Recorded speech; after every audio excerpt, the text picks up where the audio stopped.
Okay. I'm here with Steve Cotter. We've known each other a long time. I was just thinking we've known each other since around 2003, I believe. That's right. That's Getting right. getting close to the 20-year mark. It's been quite a journey. There's been a lot of things that have happened in both of our lives on our own path. But it's nice to stay connected with you. I'm always interested in what you're doing. And Yes, one of the reasons, tremendous. yeah, Likewise. Thank you. thank you. One of the reasons I wanted to bring you on is I want to get your take on how you've maneuvered your business during this lockdown period that all of us are in, but also your take as a guy who's been all over the world. You've been exposed to a variety of cultures in Africa, India, Asia, you name it, Europe. I want to get your take on all of this social unrest that's going on right now, the protesting, the police brutality discussions, and so forth. What's your feeling? What's your pulse on what's going on right now? Well, I mean, these kind of conversations, everything that we speak about is contextual. Yeah, So if it depends on the vision, it depends on the focus. If I'm focusing on a singular issue and it started 3 days ago, that's very different than if I were to step outside of that and look at a pattern leading up to that point, right. and so my interest is in really what are the, it's like Chinese medicine as compared to Western medicine, where the Western medicine, it's symptomatic and it's like, oh, your elbow hurts, so let's look and see what you did to your elbow. Right. Whereas in Chinese, it's like you're carrying energy pain here, and maybe that's related to some other area in your body. What's the root cause? Right. So we live in a reactionary world and a reactionary civilization. And, that's compounded with the power of the media, so that, again, it's no one's fault, because our parents, they do their best, and it's something that mistakes can be passed down generationally, so where one generation is doing their best, but they don't have the equipment or the know-how to actually do better. So they're basically passing on what they believe and what they were taught. And, so that's why things seem so slow to change sometimes, Yeah. because it's like asshole parents are going to have asshole kids probably. And Right. it could be that kid, he escapes and he swims upstream and becomes a great person, and vice versa, so, but I kind of like to study the history. I'm always studying. I don't consider myself a historian. I don't make my money, but I feel that,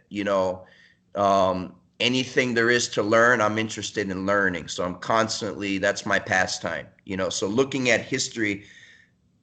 America is unique, but, what's going on in America, it's a correction. That's really what I think about it. This is a correction. And, the binary, we talked about that offline, the binary view of, we've been conditioned in a binary view, because it's like Democrat, Republican, Right. it's Right. this or Exactly. that. And so if you're aligning with one or you're aligning with the other, then you're seeing it through a certain filter. And the narrative and the rhetoric is just reinforcing that. And it's the vision. The bi is the two. It's the duality. And so there's a separation, and first and foremost, that starts within. It Right. starts within me.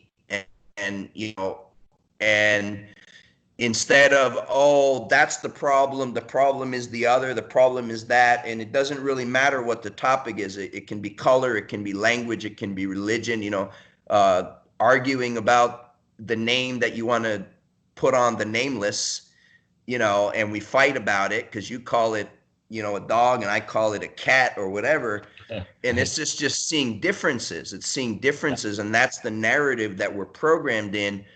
And, I'm really seeking that unity, that oneness, which is, we have to make peace within ourselves. We have to, because all the teachers, all the prophets, whether you want to turn them into a god or whether you just see them, but all the teachers basically that are worth their salt, they all had the same basic fundamental message, Right. which was that the love is the highest power.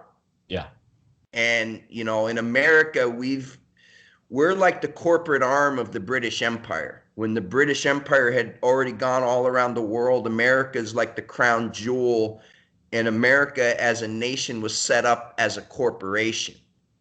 You know, and there's also historical things, and most people aren't equipped to even hear this and deal with it. They're going to like just tune it out right away, and that's fine.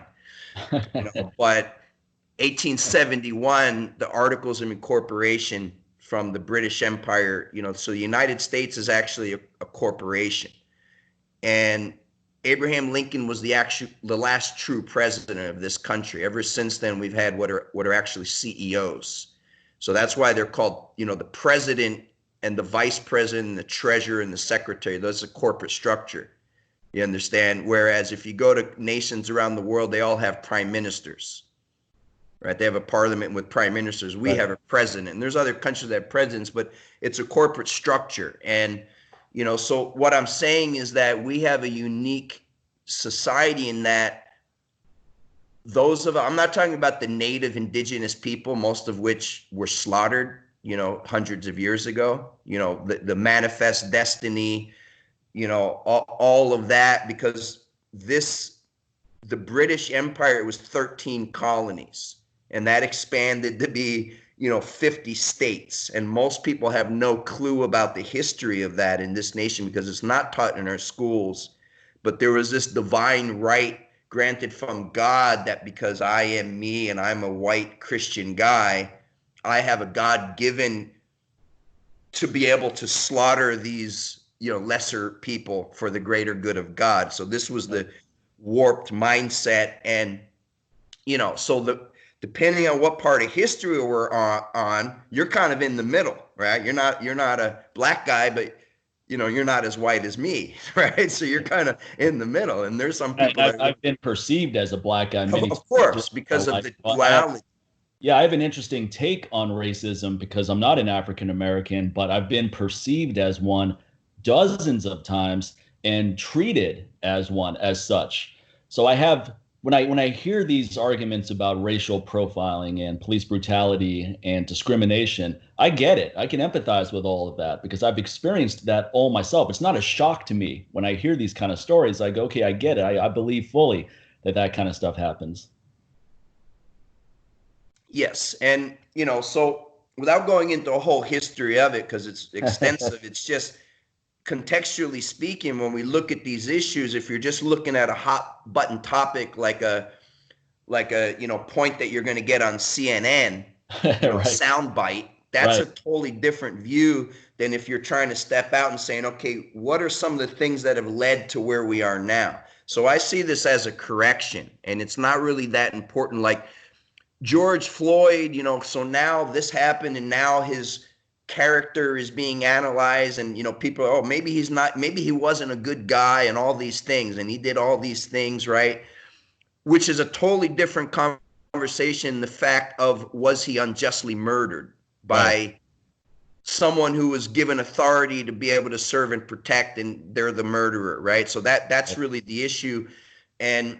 But the culture has created where it's like a martyr thing.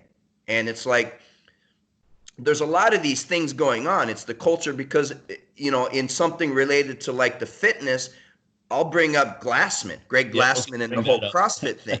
And, you know, so that's like another type of cancel culture thing because I see that as a correction. Because I don't know the guy well. I've met him and people have opinion, but I can be objective and say on one hand, he's been an instrument of change. He's a guy that, like him or love him or not, he's impacted millions of people. And, you know, thousands conservatively or hundreds of thousands will directly say that because of what he created, their life is fundamentally better. Right. Okay. So, and he also was out of his own pocket flying himself to Africa to pay out of his own pocket to create schools in Kenya, in communities. Okay, so if you're going to say, oh, he's a racist, I'm like, well, if I'm doing my due diligence and I look at the body of work, that would be, I do not accept it. I don't think it's very likely for him to be a racist because to me, a racist is not going to pay his own way to build schools in Kenya. Right. You know what I mean? So that's like, he probably has a love for the black people at some level, right? To do that, you know, but there should at the same time, maybe at the same time, it's just comeuppance for crimes done in the past that are unrelated to this, and being too smart at the wrong time and catching up to us, and so it's the culture we live in where someone who really doesn't deserve to be a hero is made a hero, and someone that's maybe done a lot of great can be taken down just like that for one stupid, ill-timed mistake. And I'm not defending him and I'm not supporting him. I'm just taking a broader view and seeing what is his body of work over the past 20 years. And you look at because the reality is we all have light and darkness. We all have good and bad, and good people can do bad things and bad people can do good things. And history is littered with example, because Gandhi simultaneously freed 60 million or 600 million Indians while he was sleeping with his 13-year-old cousin at the same time. Right. So it's not my place to judge history based on what I think and what I understand now, hundreds of years later, right? And this is a big challenge that we have, because it's okay, we're taking all these statues, Columbus, and yeah, he was a genocide. Columbus was an asshole because even in his day, when everyone was assholes, they even thought he was an asshole, right? So how bad do you have to be when all your friends are also conquistadors and but I'm just saying is like that's not necessarily going to solve the issue. I understand both sides of it. If you take sides, it's a dualistic, but the whole social thing, it is a correction, because for too long, the voices have not been heard. And, when there's an opportunity, and there's been historical context for this, many, but back then they didn't have like George Soros money funding it. Right. So, but the point is that like, the French Revolution, we hear about that, and what's kind of the take home message. Like, when people are unified, they are an overwhelming force. And when people are divided, they can easily be controlled. Right. And that's the game. So, I ask myself, what side of history am I going to stand on? And I'm very clear about where I stand, not just regarding to this issue, but regarding to every issue. Because at the end of the day, we each have the choice to choose the light or the darkness. And, depending on the language that we speak, if you're religion, you're going to talk in terms of good and evil.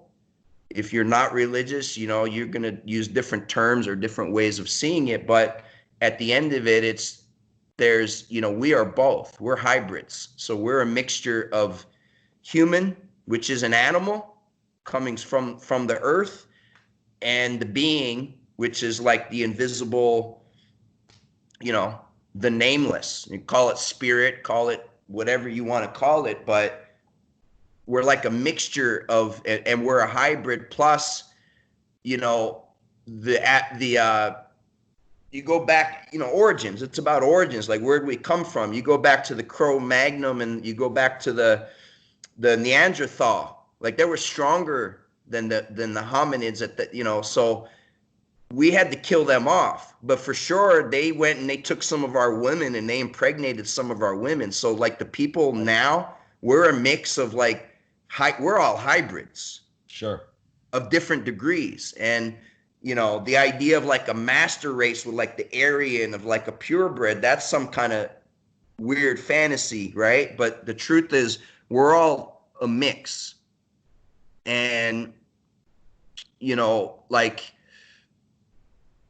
we have part animal. There's the part of us is the beast. That's the part that just wants to fucking have sex and, just fucking fight, right? And eat and hunt. Yeah. And fucking wage war and dominate. And then there's the other part that is the creative part that wants to be loving and wants to be creative and wants to do the right thing and wants to help, the less fortunate. And, at any given moment, we all have the capacity to put one or the other. It's like, I see myself as a nice guy, but for sure, I'm going to try to choke somebody if he's going to try to, it's like, for me, I like the martial art because we agree ahead of time, there's a code. Like, you know, you're going to try to get me. You're going to try to beat me. I'm going to try to beat you. But we still understand that we're in the same tribe and we have an honor. And it's like, if you get me in a bad position, I'm going to tap, and you're going to respect that, and you're going to back off, and you're going to let me submit. You're not going to fucking break my arm. Right? So in that way, I get to express that animal side of me. I don't feel the need to have to prove that in you know, the rest of my life. And I think a lot of people, they don't train. I'm not saying it has to be martial arts, because the way you train, it is a martial art, because it's all martial arts. You know, it doesn't matter the tool, because someone that maybe isn't punching, kicking, and grappling, but they're strong as fuck and they know how to use their hands, that's a dangerous weapon in and of itself. Strength is, if you know, so I'm not saying, oh, if you're not a martial artist, you're bullshit. I'm saying that the whole physical training, all of that. And, you know, we all have our different ways we want to do it. But for me, that gives me that outlet. Whereas when I was a younger man, I was always trying to deny that shadow. I was always trying to deny that darkness and not understanding it because of the society we grow up in. Right. And we're told that, oh, you know, you're this and that. And there's a lot of hidden aspects that people are not exposed to, you know. And so I think this is a great thing what's going on, because there's a massive correction, but, you know, this too shall pass. And on the other side of hardship is, you know, comfort. Yeah. So, you know, pressure makes diamonds, and it's true with individuals, and it's also true with society. And it was not possible that we were going to be able to continue on at the same of what we were doing. And so I'd rather that we face it now, so that my children and my grandchildren can actually step into the world that is the world I would like for myself, which is we move beyond, you know, homelessness and starvation and stuff, because we live in a world that is abundant. We live in a world that is plentiful, and it's never been an issue of production. That's a lie, and that's a trick, and it's always been an issue of distribution. Right. You know, and the best example of that in the last 100 years was, you know, the Mao and the Chinese Revolution, where, you know, 60 million people starved. Right. They had the food. It's just they had inept people in positions of power that didn't do the job, and so a lot of people didn't eat. You know, and that's the problem we have in the world with the geopolitics. You know, we have to evolve to that higher level, and we're not going to get to that as long as we're operating in a binary system where it's like, oh, I got to feel better about myself. And so, you know, let's see, there's 10 of us and one's black and we all look alike. So I guess that black he has to represent the other. You see what I'm saying? And if we're all the same height, you know, then it's the tall guy that's the other. Right. And if we all are the same religion, then it's the same religious guy of the same religion, but he speaks a different language, or his book was a different translation. So there's always this other Sunni, Shiite, and all this, you know, it's just programmed. It's just programming. People aren't even conscious that they're seeing that difference. And the reality is we're all connected. So the analogy of like we're all cells in one body, we don't see it. You only can see it if you can step out of it. And then it's like a snow globe. When you're inside the snow globe, every little flake is like a different thing. But if you're looking at the snow globe from here, it's just a snow globe. If one part comes out, the whole thing is broken. Right. So it's where we go one, we go all, you know? Yeah. And, you know, so that's kind of, I think it's very interesting, but, you know, as far as it's adaptation, all of it's adaptation, and it ties in also to the business for me, because you asked me that at the beginning. I've transitioned because the world's changed. So if the world is changing, you can't be like, nope, I'm standing my ground. I ain't changing for nobody, nothing. Yeah. And, then you wake up and you're in World War Z or whatever. It's Yeah. like, the world has passed you by at Right. this point.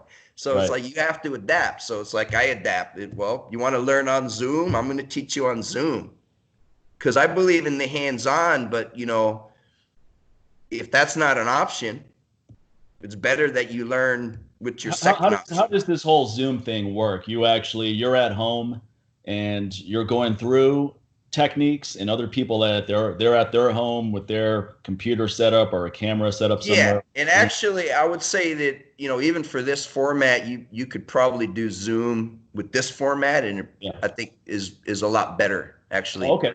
Yeah, I'll switch over. And I just Skype, started because as I go.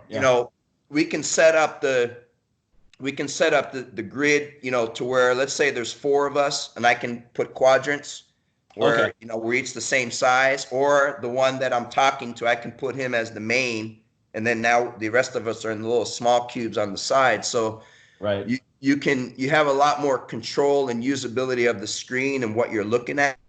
But it's if you can see me, I don't know if I'm in the frame here. See, with this, it's hard to tell if I'm in the frame. With the Zoom, you can kind of see if you're in the frame.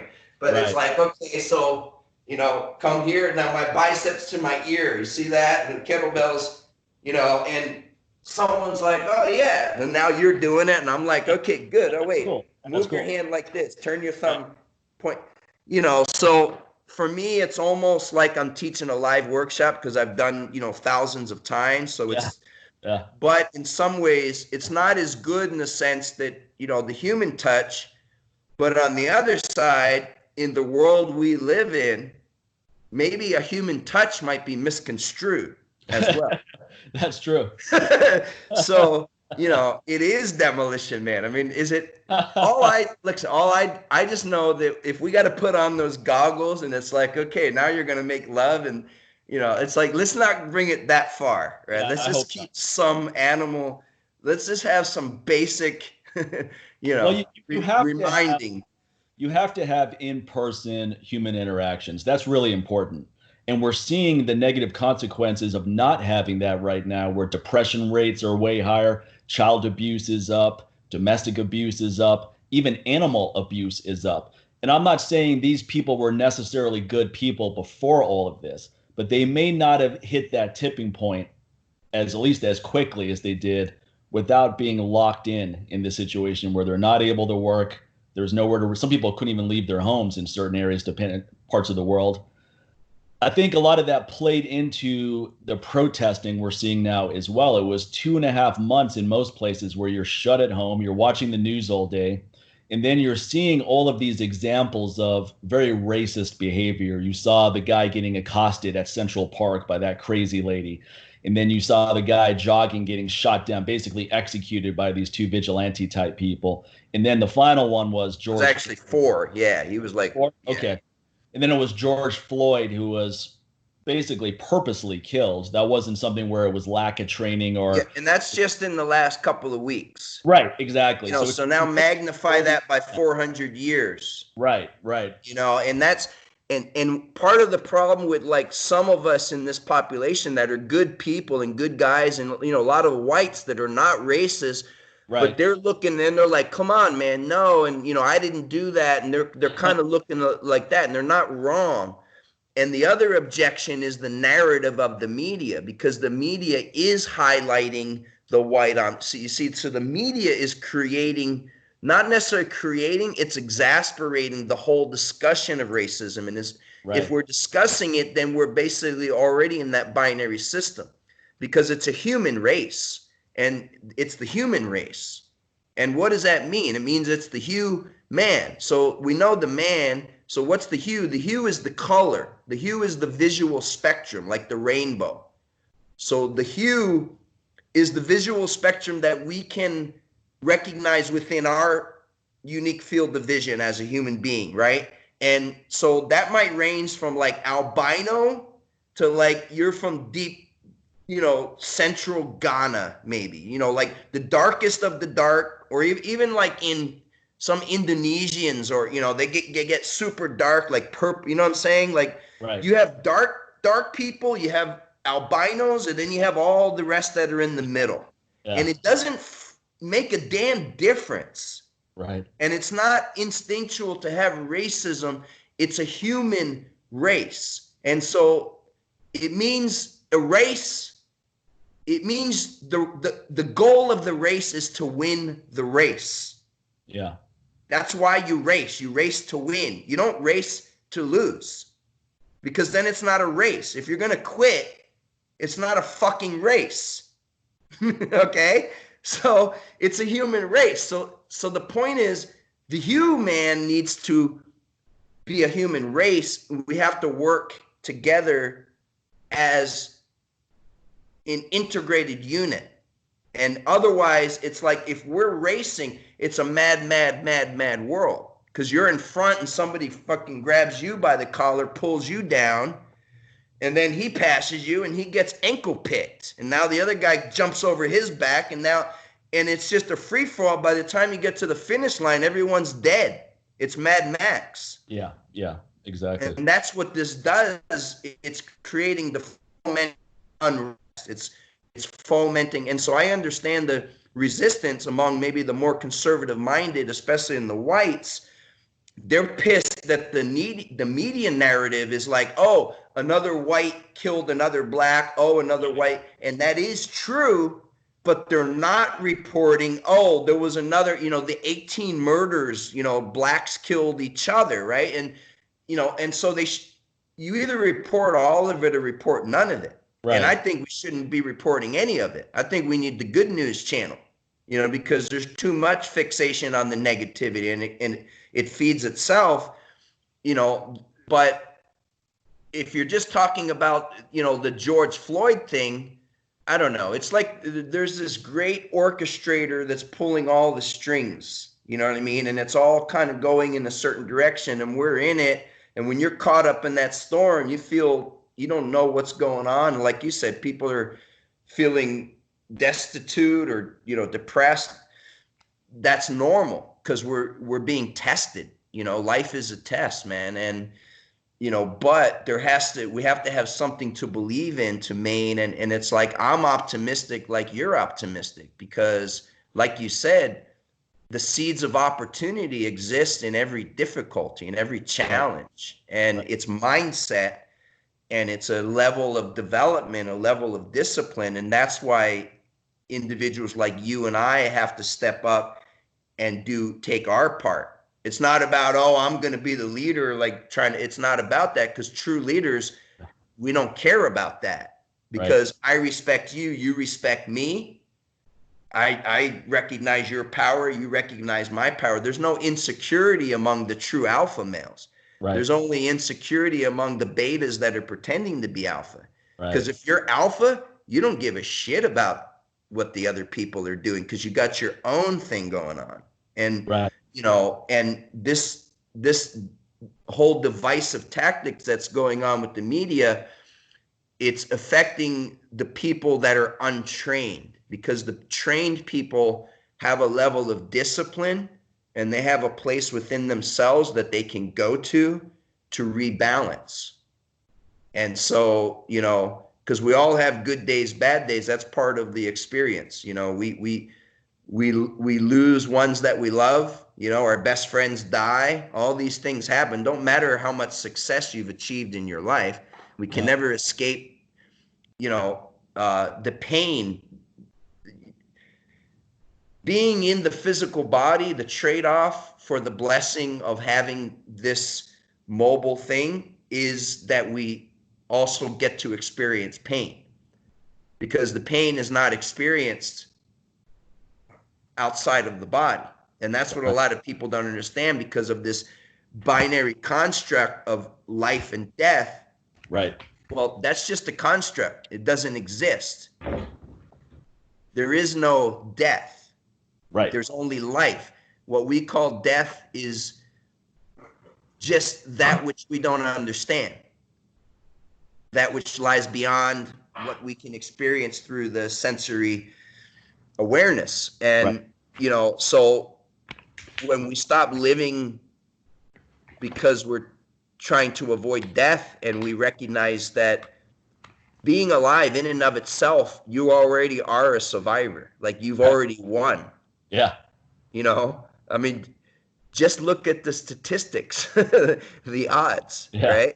So, and we're the survivors. We've already done this before. We've already been here before. And people lose themselves and they forget, you know, and it's like, I've been blessed to be able to have been reminded of who I am and where I came from and where I'm going and what I'm here to do.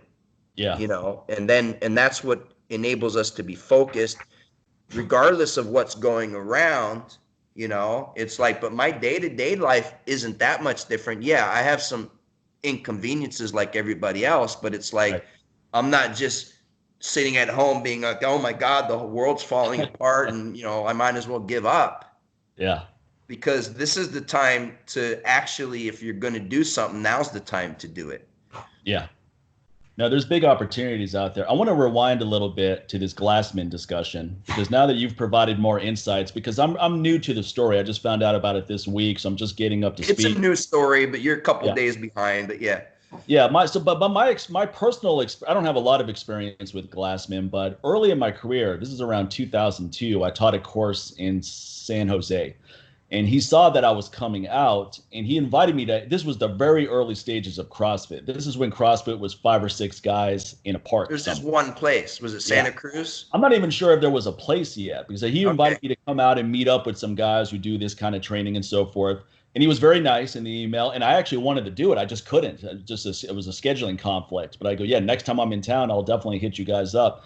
Anyway, that never happened, but it was a positive experience. That's where you probably met Shamrock, right? Frank Shamrock, was that the same? I met Shamrock.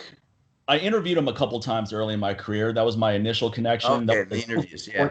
Vehicle I did. I used to tape record conversations with people like Shamrock and Charles Poliquin and Ori Hofmeckler, Steve Maxwell. That's how I connected with all of these people early in my career, and it was extremely invaluable. For a new guy in the business to even be able to talk to those people, because it would have been virtually impossible without the medium of, let me interview you for publication. If I just contacted them, and if I contacted Frank Shamrock and said, hey, I'm a big fan of yours and I'm new in the fitness business and I'd love to get you on the phone and talk to you about a couple of things, I never would have gotten a response. Yeah, I mean, it would have been unlikely. Probably a lot of your followers don't realize, like, you're OG, you're big time OG, because, you know, you were before me and I'm OG. And, you know, you were actually the first guy, because the only guys that were before you in that space was like Matt Fury, Pavel, John Duquesne. There was only like, you were the first one that was like coming in and seeing what they were doing, and like you started doing your own. The rest of us, it took us quite a few years to kind of figure that out and jump on it. But yeah, I mean, that's because it's changed so much since then. Oh yeah, it's just night and day. It's not even I mean, close. Facebook and stuff was just not even there yet. Social media didn't exist yet. It was forums. Yeah, YouTube was just brand new, basically. Right. And it was very difficult to use YouTube. I think you could only upload 3-minute clips, and it took all night long to get it up there. So it was really nascent. It was really early stages. Nobody was really using YouTube to promote their business. There was only a handful of guys making money in fitness. It was, you know, Matt Fury was the big fish at that time, probably. Yeah. As far as like internet fitness, not conventional. You know, then you had like John Duquesne, you had like Scott Sonnen was pretty early on with Eric Cobb, and before even Z Health, they called it Zoyurush. Okay, I didn't know that. I remember the Z thing, yeah. And then, you know, it was just a handful of guys that were doing that, and you know, so it's pretty. And actually, a good friend of mine, you probably know him, but he was actually the first guy. It was a guy named Rocco Castellano. Do you know Rocco? Oh, yeah, sure. I know Rocco. Rocco was actually the first guy to actually start making money on the internet with fitness product. That was in 1996. Yeah, he's a smart 95. Guy. Yeah. He basically he was photocopying the laminated workouts out of Bill Pearl's bodybuilding book. Wow. with permission, and he was selling those for like a couple dollars.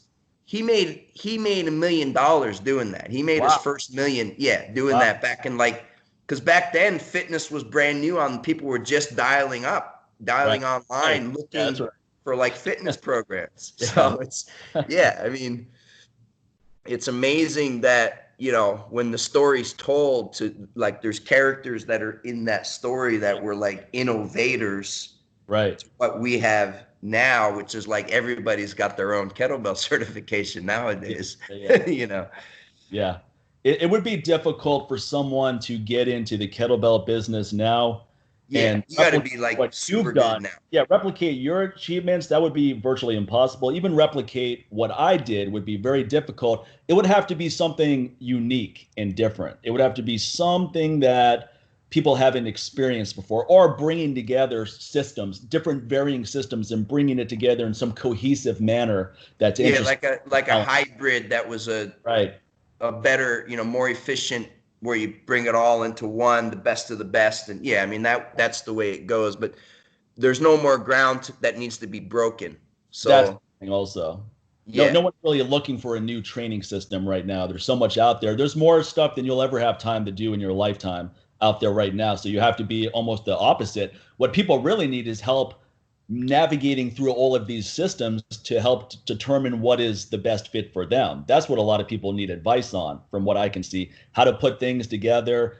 These are my goals. Is this a good way to go? Because there's so much out there and people don't have time to do the research or the time to do all the experimentation to find out what's the best fit for them. So being a guide, I think, is something that, if you're a really good guide, you're very well researched, you understand all of these different training modalities really well, and you can guide people through all of that confusion and save them a lot of time and frustration. That is a big opportunity that I think a lot of people could take advantage of. But with Glassman, before I forget, here's where I'm going with this, because you brought up cancel culture, and that's a word I used, that's a phrase I used rather yesterday with Tim Larkin. And Kevin Hart's brought this up too. We're in this gotcha society where everybody's looking for people to screw up. They're looking for you to say something and be like, yeah, see, Steve Cotter screwed up. I never liked that guy anyway. And maybe they were harboring these ill feelings towards you, but they were just waiting for an opportunity for you to slip, where they can just say, boom, I'm going to be the guy who exposes him. Yeah. So what happened with Glassman is, does he deserve to be ostracized given the totality of his accomplishments because of one Twitter post? And I think there should be a discussion. I think he should have had an opportunity to convey the things that you just brought up, saying, look, I didn't mean to come off racist. I actually donate a lot of money to and build schools in Kenya and so forth. That's not where I was coming from. Because it reminds me of when, I don't know if you watch Bill Maher Real Time on HBO. I used to, but not anymore. You're familiar with it though. Yep. Last year, he made a joke where he used the N-bomb, right? And it didn't go over well at all. And he got a lot of flack for that. Now, I don't believe he's a racist guy at all. I think he's a comedian. He tried making a racy joke. It backfired. It happens. It happens to a lot of comedians. Do you think he's the bastard child of Hugh Hefner, though, at least? He might be. Sorry. Okay, go on. So what happened is, on the next episode, you had this panel of different African Americans from different worlds. One's a journalist. Ice Cube came on. Ice Cube came on and grilled Bill Maher, which I found very hypocritical, because he was on to celebrate one of his early records, Death Certificate, which came out around 1991, 92. Now, anyone who's heard this record, it's the most misogynistic record you'll ever hear in your life. And he's made a lot of money off of the, contributing to the destruction of the culture, not lifting up. Lifting that record. Now, people can say, oh, he's just trying to express what's going on in the community. Freedom of art. Right. Sure, but so what's the benefit of just coming off like this character? But where I'm going is, what makes you think you're in a position to say Bill Maher is racist and this is a teachable moment and all of that, when you're putting out all of this misogynistic lyrics? And I was really disappointed how no woman ever checked him. I saw him on many interview shows, and they're all going, oh man, you really gave it to Bill Maher, good for you, pat on the back and all that. But no one checked him at all. And they know, they've heard that record. They know what the kind of stuff he says on it. So I feel like this was another example of people talking at each other. Bill Maher became the target of the week. They're like, "Oh, gotcha, Bill Maher. I always knew you harbored these kind of things, and now we're gonna dive right into, and you're gonna have to do the apology tour if you want to keep your career. Otherwise, your show's gonna be canceled, and that's it."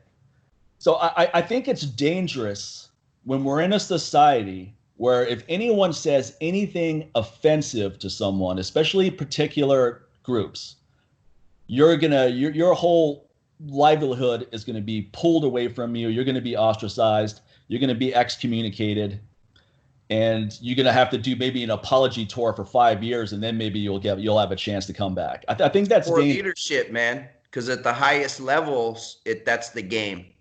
At the highest levels, discussion. When someone says, like, if you said something that I didn't like, they hold stuff over other people. Yeah, we can have a discussion. We don't have to. I don't have to be like, oh, did you guys hear what Steve said? And then you put it online somewhere, and then you get a bunch of people liking it and be like, oh yeah, thanks a lot, Mike, for exposing him and all this. A lot of it is, here's an opportunity for me to get a lot of positive attention for exposing someone. So I'm going to get on that bandwagon and tell everyone else, hey, give up your CrossFit affiliate. Let's just get rid of the name and all that. It's like, is that really a reasonable response to this incident? Should all the CrossFit affiliates go away? It's harboring feelings and using the opportunity of the groupthink to address those, so that you don't actually have to address it. It's reactionary. It's reactionary because, again, the body of work and so on. And I don't need to defend him nor support him. I don't know him that well. He's been nice enough to me. Right. He invited me into the CrossFit community when I parted ways with RKC long ago. He was one of the first guys to reach out to me.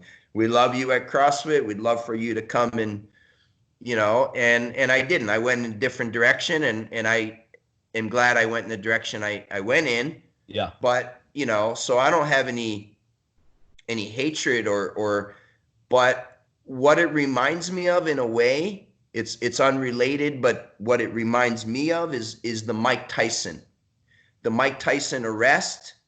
Again, we're only speculating. I can't judge any of it. I don't know these people, but the way that I see it is, what Mike Tyson was, what he's become. Probably, from what I've seen, I don't think he was guilty of the crime that he went to jail for. Right. I think it was more of a setup. But I think he probably for sure did a lot of bad things before that he never paid a consequence for. Right. And sometimes, in karma, sometimes it comes back in an unexpected way for crimes that were unrepented.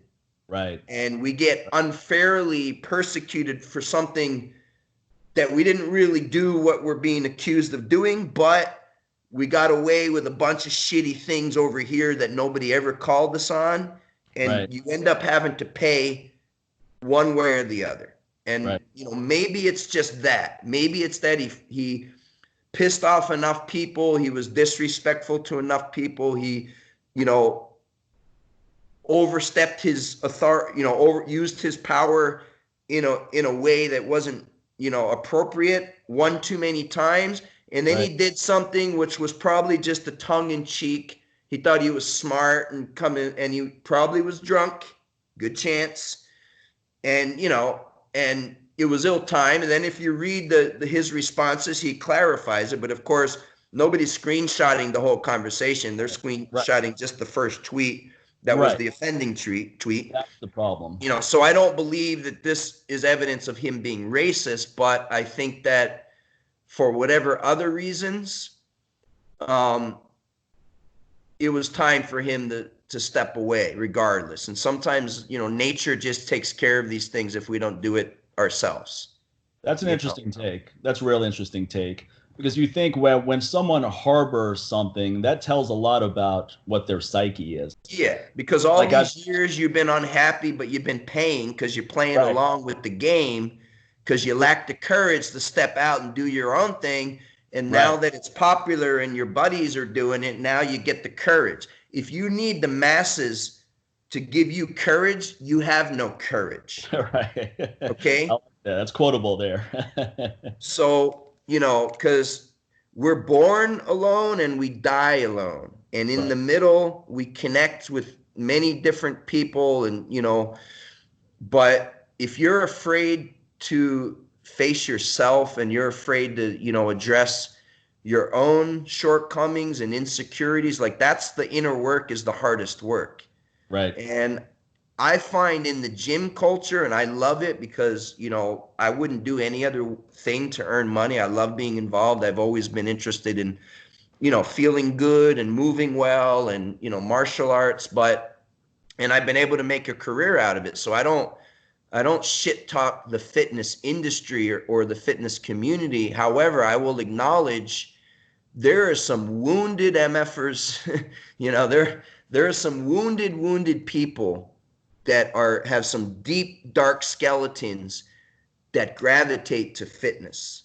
Because you know what? If you're dealing with a lot of trauma and you're emotionally abused and physically abused and you've never overcome that, it sure feels good to beat the shit out of yourself in the gym for an hour, Right. because that's an escape and it's a stimulus, and if you can kind of lock yourself into that gym and it's like now you just got to focus on sets and reps and stuff, you're not having to face, and then you're breaking down in the rest of your life.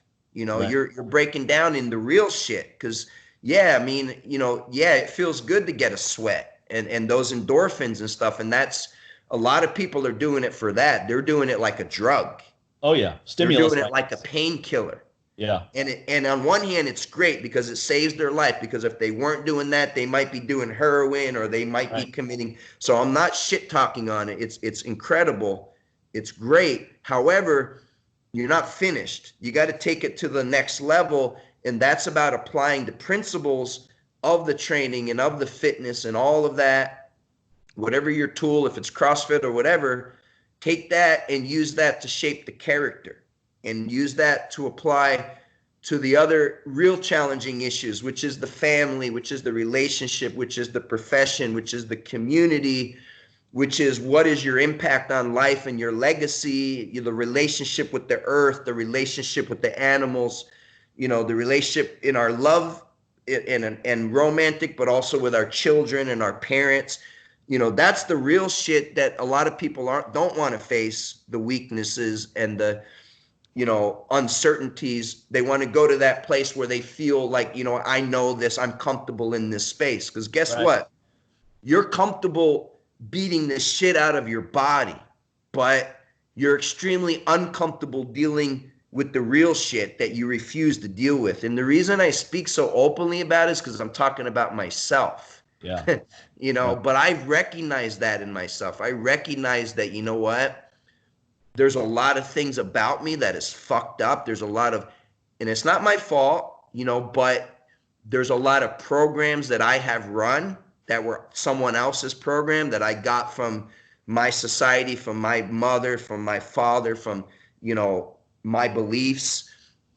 And it's only when you get to the point in life where you can start looking at that and realizing, what? I don't want to be that beast, but guess what? The beast is part of who I am. And I can't deny it, because when you deny it, it will lash out when you don't want it to lash out, because it's bottled up. And, but when you recognize it and you shine the light, then it will keep the proper place. And it's like Lao Tzu's riding on the bull. He's not tying it up. He's not lassoing. The bull is the ego. He's utilizing the ego, and he's at peace, and he's allowing the powerful force to create goodness, and that's kind of the education that we need, is that holistic education where we stop denying our history, we stop denying and everything. And in America, more than, Britain and America, but America more because it's a younger country, it's all whitewashed. The whole reality and the whole history is whitewashed. And it's not just about the color of the skin. It's just the bleaching of the truth, to where,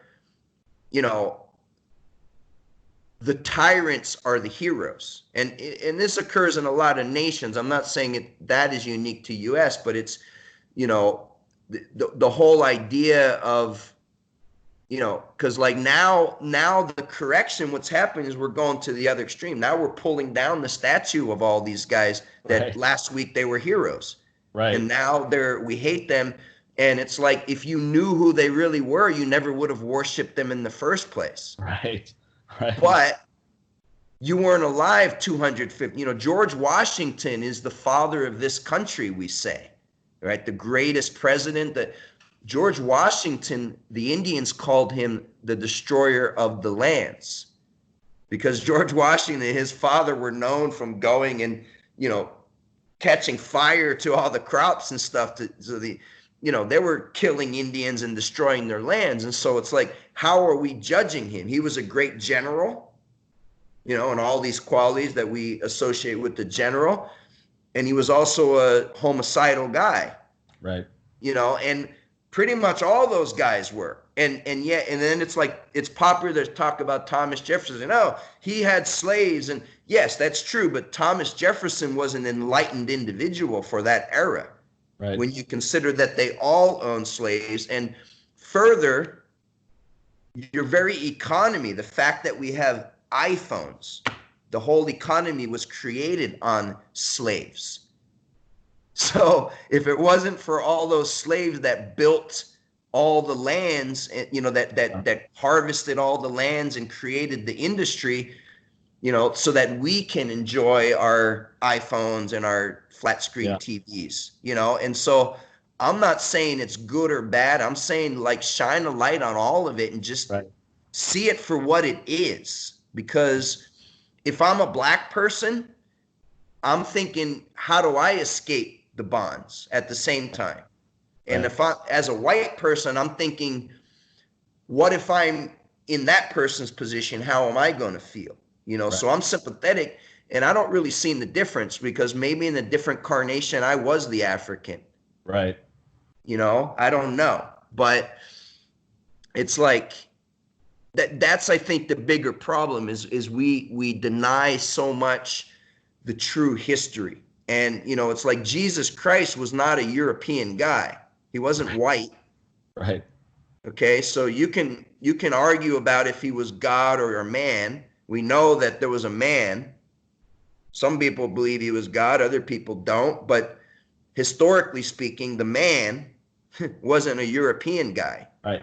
He was a Shemitic guy. So, you know, it's like, if your whole belief about that is based on a trick, I'm not saying it discounts the whole thing, but you kind of have to question it. Like, you know, because we've already steered off course from the beginning. You know what I mean? And so it's like, and that's what happened. It's the whole, the history of how the Europeans went out, like, because the Europeans were not the first one to circumnavigate the world. The Chinese circumnavigated the globe like 100 years before Columbus, you know, almost 100 years. And they decided it wasn't worth their time, and they decided, we're just going to stay in China. And that's why they didn't interact with the world.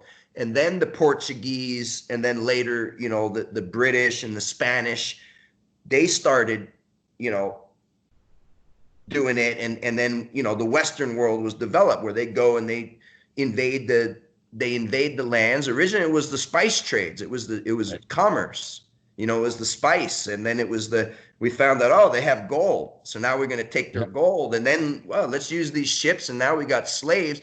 The truth of the slaves, it was the Arabic and the Africans were actually capturing these African people. And then they were handing them off to the British, because the British were the ones that had the ships. And then the British were the ones that were trading them and bringing them over to the New World. So we're all complicit. If you want to talk about who's guilty, we're all guilty. Yeah. Because blacks were trading their own people, and Arabs were trading, you know, and the British were selling. So at what point are you going to enter the conversation? Like, which wrong is more wrong than the other wrong?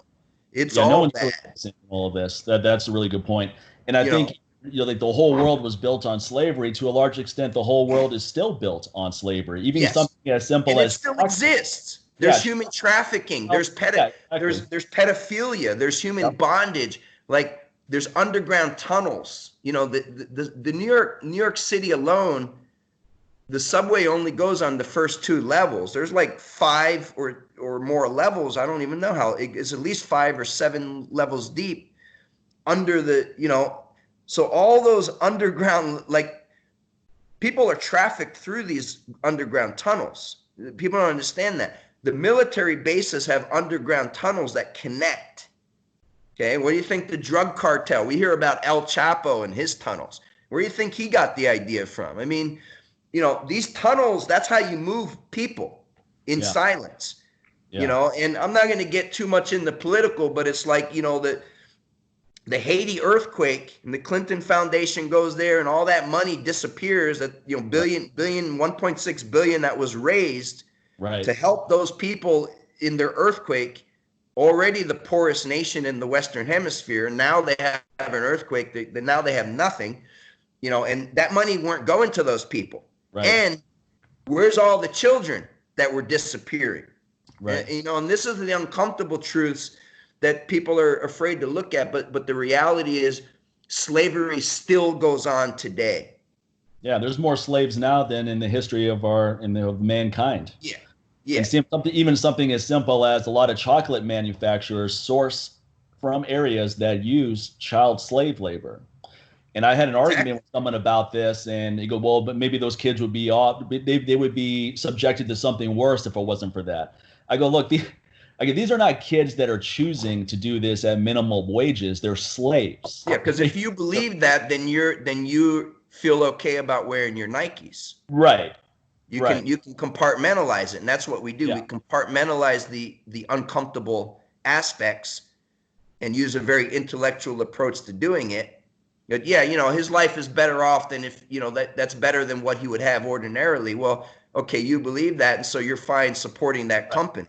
Right. You don't have to change your actions. And mainly because you don't want to give up your habit. Mainly you don't want to, because to actually accept it for what it actually is, the only ethical choice would be you could not support it with your dollar. And the reality is there's several companies that are ethical. I put up a post a while back. Hey, here are the companies that you should support. Here are the ones that are questionable, and here's the ones you should definitely avoid. So you don't even have to give up something you enjoy. You just have to funnel it in a different direction. But even that is hard to get people to do. It is, but the thing is that, you know, it's not about perfection. It's about progress. Right. And we can do better. And that's what we need to always remember, that we can do better. And if it starts with yourself, like you said, in Sufism, it's the inner jihad, the battle within. That's the most important battle to win. Islam is always looked at as a jihad of people trying to kill other people, but the real jihad is the inner jihad, that battle with yourself. And have you ever done any therapy? Have you ever done any therapy sessions? No, I never did. I did recently, which is why I bring it up. So I did a plant medicine. I did plant medicine. Ayahuasca? Is that what you did? Twice. Once ayahuasca and once the Sonoma. How was that experience? The ayahuasca was actually the toad was more impactful for me. Okay, you did that too. Okay, wow. Yeah, that was about 1.5 years ago. The ayahuasca, but you know, the thing about it is I don't actually need to do that because I already connected. I already know. I've always known, and you know, my first experience, it reinforced and just made me more strong in my understanding about it. But it's, you know, it's not something for recreational. It's as needed. And some people are very traumatized, and so they may need to do multiple times. You know, I have trauma, but I haven't had a super traumatic life. You know, I've been connected to people that have a lot of trauma, but myself, I feel I've been really insulated in a lot of ways. So it's like I identify with the pain of others. But, you know, the experience was very powerful. The ayahuasca was interesting, but I actually connected with the slave in that, you know, first of all, it came very quickly for me. Usually, much faster, like 15 minutes, which is very rare.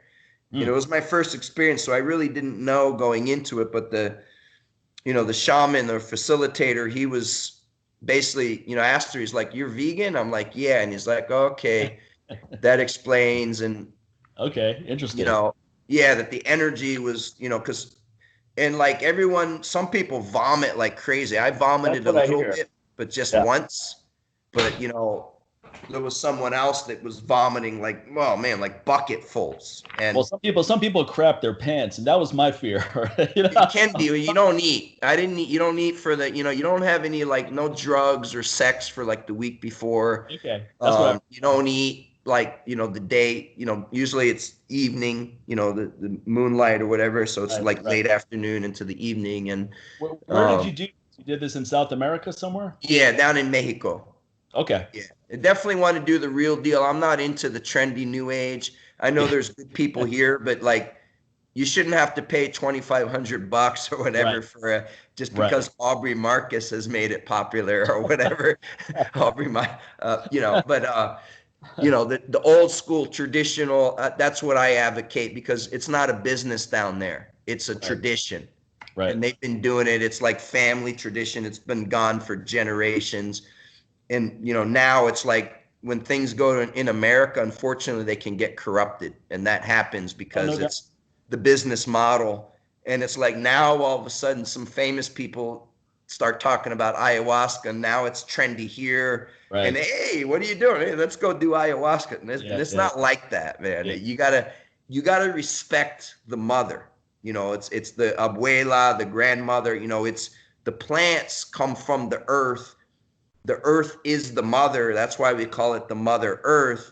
Right. And we have to respect it, and so it was a really powerful for me. It was not, but it would have been different because of my sensitivity. Like, if I were to do it again, I Yeah. would get like several doses, maybe small doses, A over microdose time, of so stuff. that, yeah, but the guy wouldn't have known that the first time, because most people, it's like, it usually 30 minutes, they say, before it starts kicking in. But I didn't have any like kaleidoscope type of experience, but definitely with the toad I did. Yeah. And I saw my lineage, and I connected with the feminine. It was very, very powerful, and it really let me know who I am and what I'm here to do.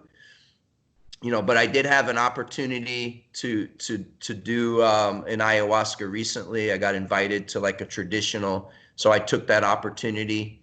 But it's not something that, I feel like I had the experience I needed. Yeah.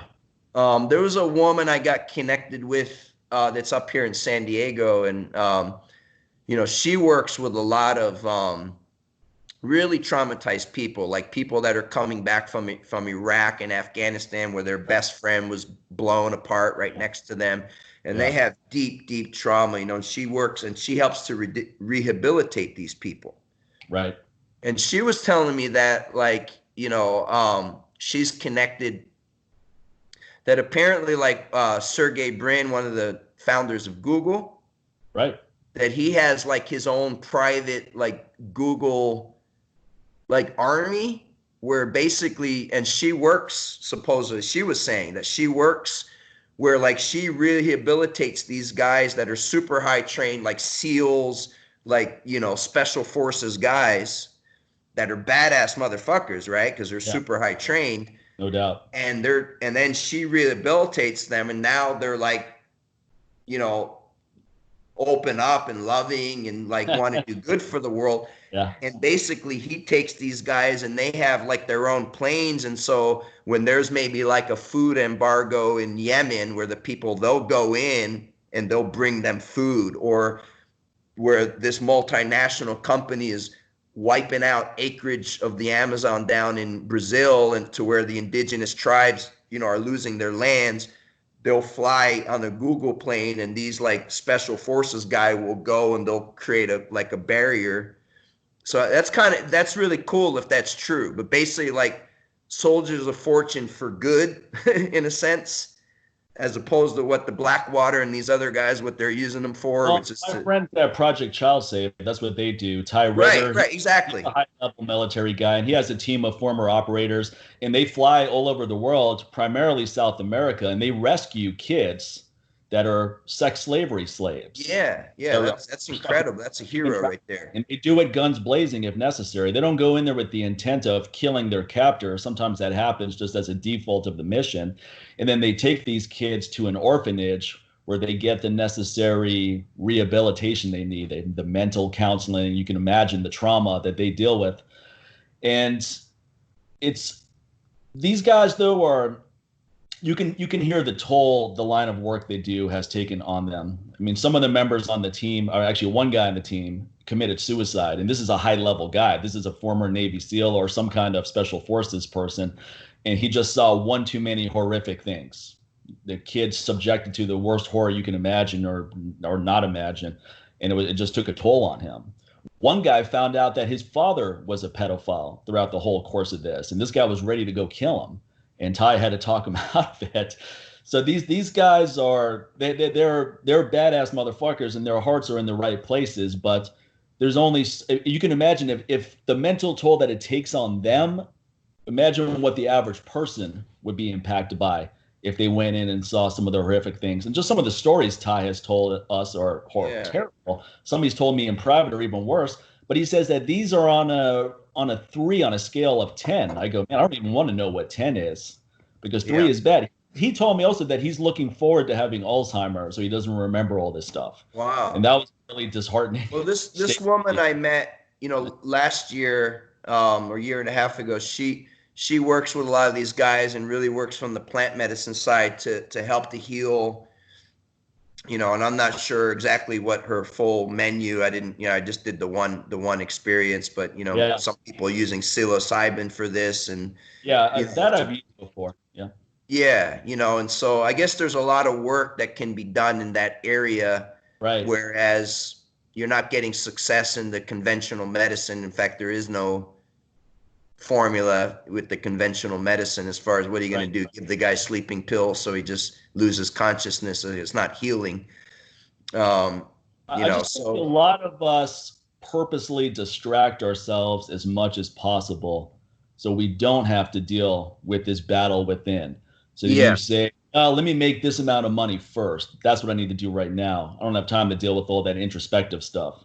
And then it becomes, let me acquire this. Let me have this status. When enough people tell me how great I am, then I'll finally feel good. And we have a higher self and a lower self, but we're dominated by our lower self. Yes. So in the right That's the framework, root chakra. in the right framework, it would be your higher self is the person controlling the horse carriage, and then the horses are your lower self. So the higher self uses the lower self to grow, but is not dominated by the lower self. Because when you think about most people, I shouldn't say most people, but a lot of people, you're not even conscious of why you even want what you want. You're just acting on impulse almost. You've just been conditioned to think, okay, once I get stronger, then I'm going to get respect. Or once I put on a certain amount of muscle, then people are going to respect me. Or once I make a certain amount of money. Get the money, to get the car, to get the girl, to get that's the house. That's the main motivation for men there. Yeah. But then you attract a woman who is not even attracted to you at all. She's attracted to maybe your accomplishments or your material worth and so forth. But you take away all those things. I mean, what kind of relationship do you have if all of those material things are taken away, she decides to move on? That's not really much of a relationship. Life's a gamble, man. Life's a gamble. It's like no risk, no reward. No, that's true. So it's like, I say it's like, you want it easy or you want it good? Because you can have it easy, but it may not be that good. If you want it good, it ain't gonna be that easy. Yeah. Well, that's the other big impediment to success, I think, is many people. Well, I mean, one, it's a lot of negative self-talk. In other words, we've both met many people that were around early in our careers that are nowhere in the fitness business anymore. I mean, these people have disappeared. I mean, the list that goes on forever. We could sit here and probably 100 names in 10 minutes. We've outlived a lot of them, you and I. Well, we've outlasted a lot of these people, especially if we're going to be really specific, talking about people that were at the early Dragon Door stages. Now, often, I don't know what your experiences was, but often some of these people would come to me for advice and I would give it, but there would always be some resistance, such as, yeah, but, or I don't think that's going to work. It's like, well, why are you even asking me for advice? I want your advice so that I can argue with what you advise me. Well, that works for you, but it's not going to work for me. It was always some kind of resistance. So, I mean, they were their own worst enemy. The only reason they weren't successful, it wasn't any outside factor. It was completely intrinsic. It was completely inside of them. Their own negative self-talk was their biggest impediment. And then they surrounded themselves with people that furthered that narrative of, oh, that's not going to work. Look, when I first decided to get into the fitness industry as a kettlebell instructor, I would talk to my dad about, I was like, yeah, I'm gonna teach people how to swing this iron ball with the handle on it. And he's like, you're not gonna make any money doing that. He goes, he expected me to quit in 3 months and go back to what I was doing. I was doing sales and business development and all that. And I mean, now he eats his words. Now he's like, wow, what you went on to do was really impressive. But no one around me at the time was like, wow, this sounds like a great idea, Mike. You created. You had to have the vision yourself. You had to see it. I mean, I saw the opportunity. At one, I wanted to get into the fitness industry, so I was highly motivated. And then when I started training with kettlebells and I enjoyed it so much, I go, wow, this is a really cool system, because a lot of people are looking for a home-based system that doesn't take up a lot of space. Just like what you were saying, a lot of people are looking for now who want to train at home. They don't have space for a squat rack or a power rack or an apparatus to do bench presses on and so forth. But for most people who just want a basic level of fitness, one kettlebell is really all you need. And then if you want to ramp it up more, then you get a few more and you get some heavier bells and so forth. But for most people's goals, just general fitness, you want to lose some body fat, you want to improve mobility, you want to feel good, the kettlebell is a really cool tool. And it was a dynamic system that was different than what we had seen out there. So I saw an opportunity on multiple fronts. One, I enjoyed the system. Two, no one else was out there doing it. Pavel was teaching certifications, but there wasn't anyone that was traveling around teaching regular folks. It was either you go to a certification or that's it. Steve Maxwell had, I think, some classes at Maxercise in Philadelphia, but it wasn't a lot. It wasn't a big part of his system. There weren't people migrating to Maxercise, as far as I know, to take the classes and so forth. There wasn't a big production value. So there was definitely, but the opportunities are only there when you or only a few people see it. When everyone else sees it as an opportunity, it's not an opportunity anymore. The wave has passed. It's not a ground floor opportunity anymore. That's for sure. And then getting into the fitness industry, kettlebells allowed me to accelerate my development, because if I got in as, let's say, just a regular trainer, and now I'm competing with everyone else who's a regular saturated, trainer, right? And I don't have any accomplishments as a power lifter or as an Olympic lifter, so I don't really have anything to build off of. But with kettlebells, no one was really doing this. So when I started teaching workshops, there wasn't any competition because no one else was doing that right then. So a lot of times I would teach in a place where if you don't come to my course, you're not going to get any instruction. There's no local instructor. And then as you start developing a name, there's no local instructor that's operating at a higher level. But no one thought you could make six figures as a kettlebell instructor back then. It was just unheard of. Yeah. And I can get into it as, okay, I'm going to be— If you weren't John Duquesne. So, right. Well, John is, whatever you want to say about John, he's a smart guy. No, I like John. I respect him. Yeah, he's a guy who sees opportunities. He saw an opportunity with Pavel's stretching work, and then when he came across the kettlebell stuff, Pavel didn't even see an opportunity. John saw an opportunity more. Right. He created it. Exactly. Yeah. Now all the developments that came afterwards. I mean, you could make a documentary about kettlebells for sure. Well, I need your help with that. I think the two of us collectively covered the whole thing. Yeah. I mean, the history's, the internecine wars and all. Well, I mean, if it wasn't for Pavel and John, we could say that there wouldn't be a kettlebell world. Now, maybe there would have been. Sure. Pavel gets, he's the godfather of the modern era. That's like his name's in the book. But then it came out. So is yours. So is mine. Then it came out several years later that he wasn't really a master of sport, that he didn't compete in kettlebell sport, and that was the narrative that he pushed to build off of.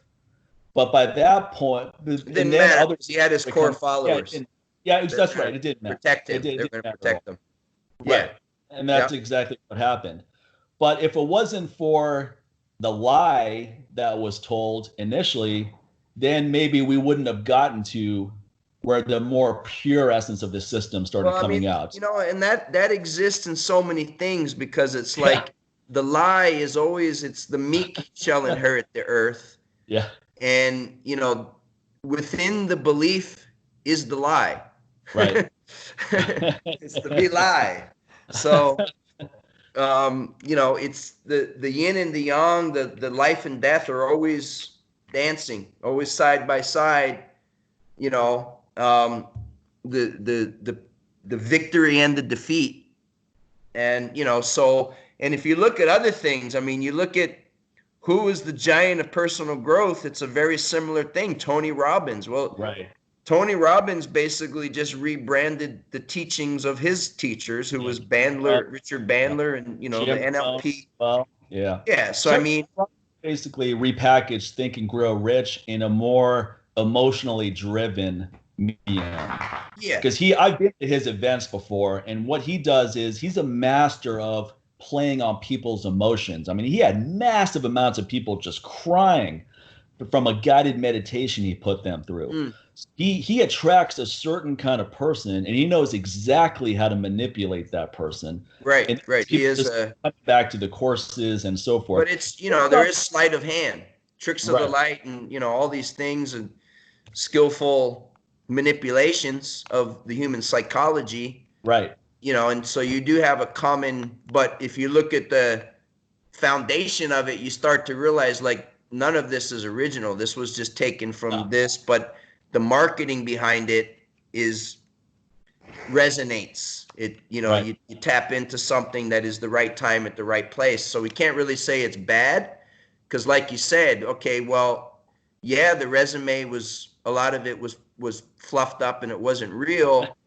But if it were not for that, we wouldn't even be here having this conversation. So Right. you have to just respect it for what it is. Right. It's like, and there's a lot of examples of that. It's the Wizard of Oz. It's the man behind the curtain, but he created this beautiful, magical landscape. Right. And nobody really cares that it's just this old guy behind the curtain. They care about what's in front of the curtain that they're enjoying. Right.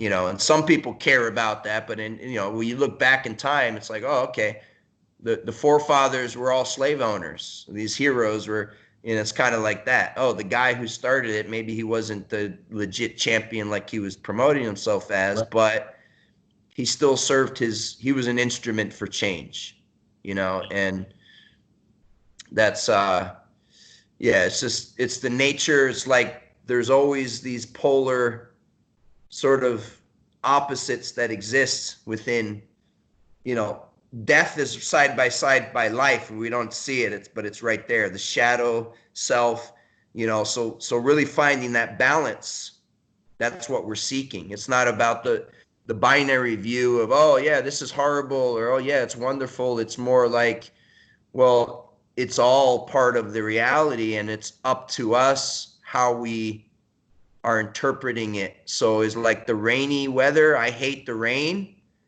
It's shitty weather, but it's like, oh, I love to walk barefoot in the rain. Beautiful weather. It's not either. It's nothing. Just like the sun. Oh, it's a beautiful sunny day, or oh man, I got a really bad sunburn. So, and everything's like that, but the education system that our culture has existed on is really based on this comparative model, and we see other, and that creates all these conflicts, the race conflict, and and I think to move forward, it's just a different type of education where we have a more unified model, where the education is based on so if the economies of the future are based on the understanding that we cannot operate separately outside of nature, we are a part of nature, and then everything's going to change when we stop seeing the animal as food, and we see the animal as our brothers and our teachers, and we stop seeing women as our, there to please us sexually or whatever, or to make us dinner, and we start to realize they are our mothers and our sisters and our daughters, we start to change in how we function in the world. And that's really what's required. And I think the education needs to express that. And the only really education that most people have that is truly truthful is math, because the math is the science that never changes. Right. And it's not influenced by belief systems or anything. And, all the other scientists and the art, it can be a vastly different experience depending on who's telling the story. Yeah. And, I don't have all the answers, but I know there's, thought leaders that are working on developing the new education system. My area of expertise is the physical education. That's informed everything that I've learned, So if I'm going to be considered an expert, I'm an expert in that. But I certainly have developed myself enough to have ideas about other things that are outside of my professional expertise, Right. It doesn't mean that I'm a historian, but I know probably a whole lot more about history than if you're not a historian, you know what I mean? Yeah. And it's like that. So we have to constantly evolve, and we have to start looking at what has helped me deal with stuff is the acceptance of the idea that everything that I thought I knew may be wrong. And when I realize that, it leaves me open to be able to learn. Right. Because if we believe that our belief about the world and our experiences is the only reality, we get locked into that. So anything that's not the same as that becomes opposition, and we react to it. Right. And, it's like the best fighters, man. You're dancing, you merge with you're not even fighting the guy, you're just joining. You don't see it as like, oh, that person, and you get caught up in all that emotional energy. It's more like you're embracing it, and it becomes and that's the same thing to the inside, that inner conflict. And that's really what I make out of this social unrest is individually we have to kind of look within and see ourselves as we are connected to all of it. And that struggle I'm having, it's an internal struggle. So when we can make peace, what's the technique? I don't know. Who's the teacher? Well, I think Wim Hof is one of the great teachers of today. There's many teachers, but what I love about Wim Hof is he's giving you a system, a tool. Well, he's not giving it because it's breathing. Right. He's combining it in a unique way, but his story is unique. But basically the idea is that when we're really breathing, we are present. And when we're breathing, we are alive and we are in that moment. Right. And that's when we have the sense of just optimism, and we can be grateful for just being alive in itself. And when we're not focused on the breath, then there's all this other activity that's going on that can easily pull us out of our sense of balance. Right. And that's what I think what we all need to learn is people need more discipline, because the difficulties in society is not being created by people like you and I that have level of self-discipline through the training and through the education. It's, individuals that have no self-discipline. And so they react to everything that happens. Right. And that's really the problem with, protests and things that get out of hand, because it only takes one match to kindle the entire, the whole building can come down. With just one, Well, this mob mentality is a little bit scary, because I see very similar energy that's happened in Rwanda with their genocide. Yeah, exactly. It started off with very negative rhetoric, and it started off with this group is the reason why we're all suffering and so forth. And then two tribes that were existing. The Tutsis and the Hutsus. Yeah. Yeah, that's a 800,000 horrible. people, though, butchered in 90 days. And Right. that's with machetes. Now, imagine if we had a similar event happen here, but we're a heavily armed society. Right. So 800,000 people could be killed in a week. Exactly. Well, I think that's there are interests in that very thing happening right now. I Yeah. think, and it's not most of us, but there are interests that stand to benefit from the collapse of the American system. And it feeds into the globalists. And, there's more than one way of looking at the global, because if you talk about globalism from an economic point of view, we would usually see that as a positive because it enables us to buy cheap goods from China, or enables us to import and export and do Right. business. You can do business with somebody across the world. So that's, the internet. That's one aspect of globalism. But from an ideological point of view, globalism is not a benefit to humanity, because like you have an American-based company like Amazon. Amazon, it doesn't matter to Amazon how successful the American marketplace is. What matters to Amazon is the global marketplace. So if Amazon's going to make more money by doing business in China or doing business in India or wherever, that's what Amazon's going to do business. They're Right. not loyal to, these multinationals are not loyal to any country. Right. They're not loyal to the land or anything like that. They're only loyal to the corporate structure and the profit of, you gotta make money for your shareholders. And Right. so, the globalist agenda, the globalist agenda benefits from the destruction of America, because you have to even the scale. It's not about elevating the third world or the developing to bring it up to the level. It's about lowering the high level to bring it down, so that you have a whole world of basically a slave or indentured servitude or economic.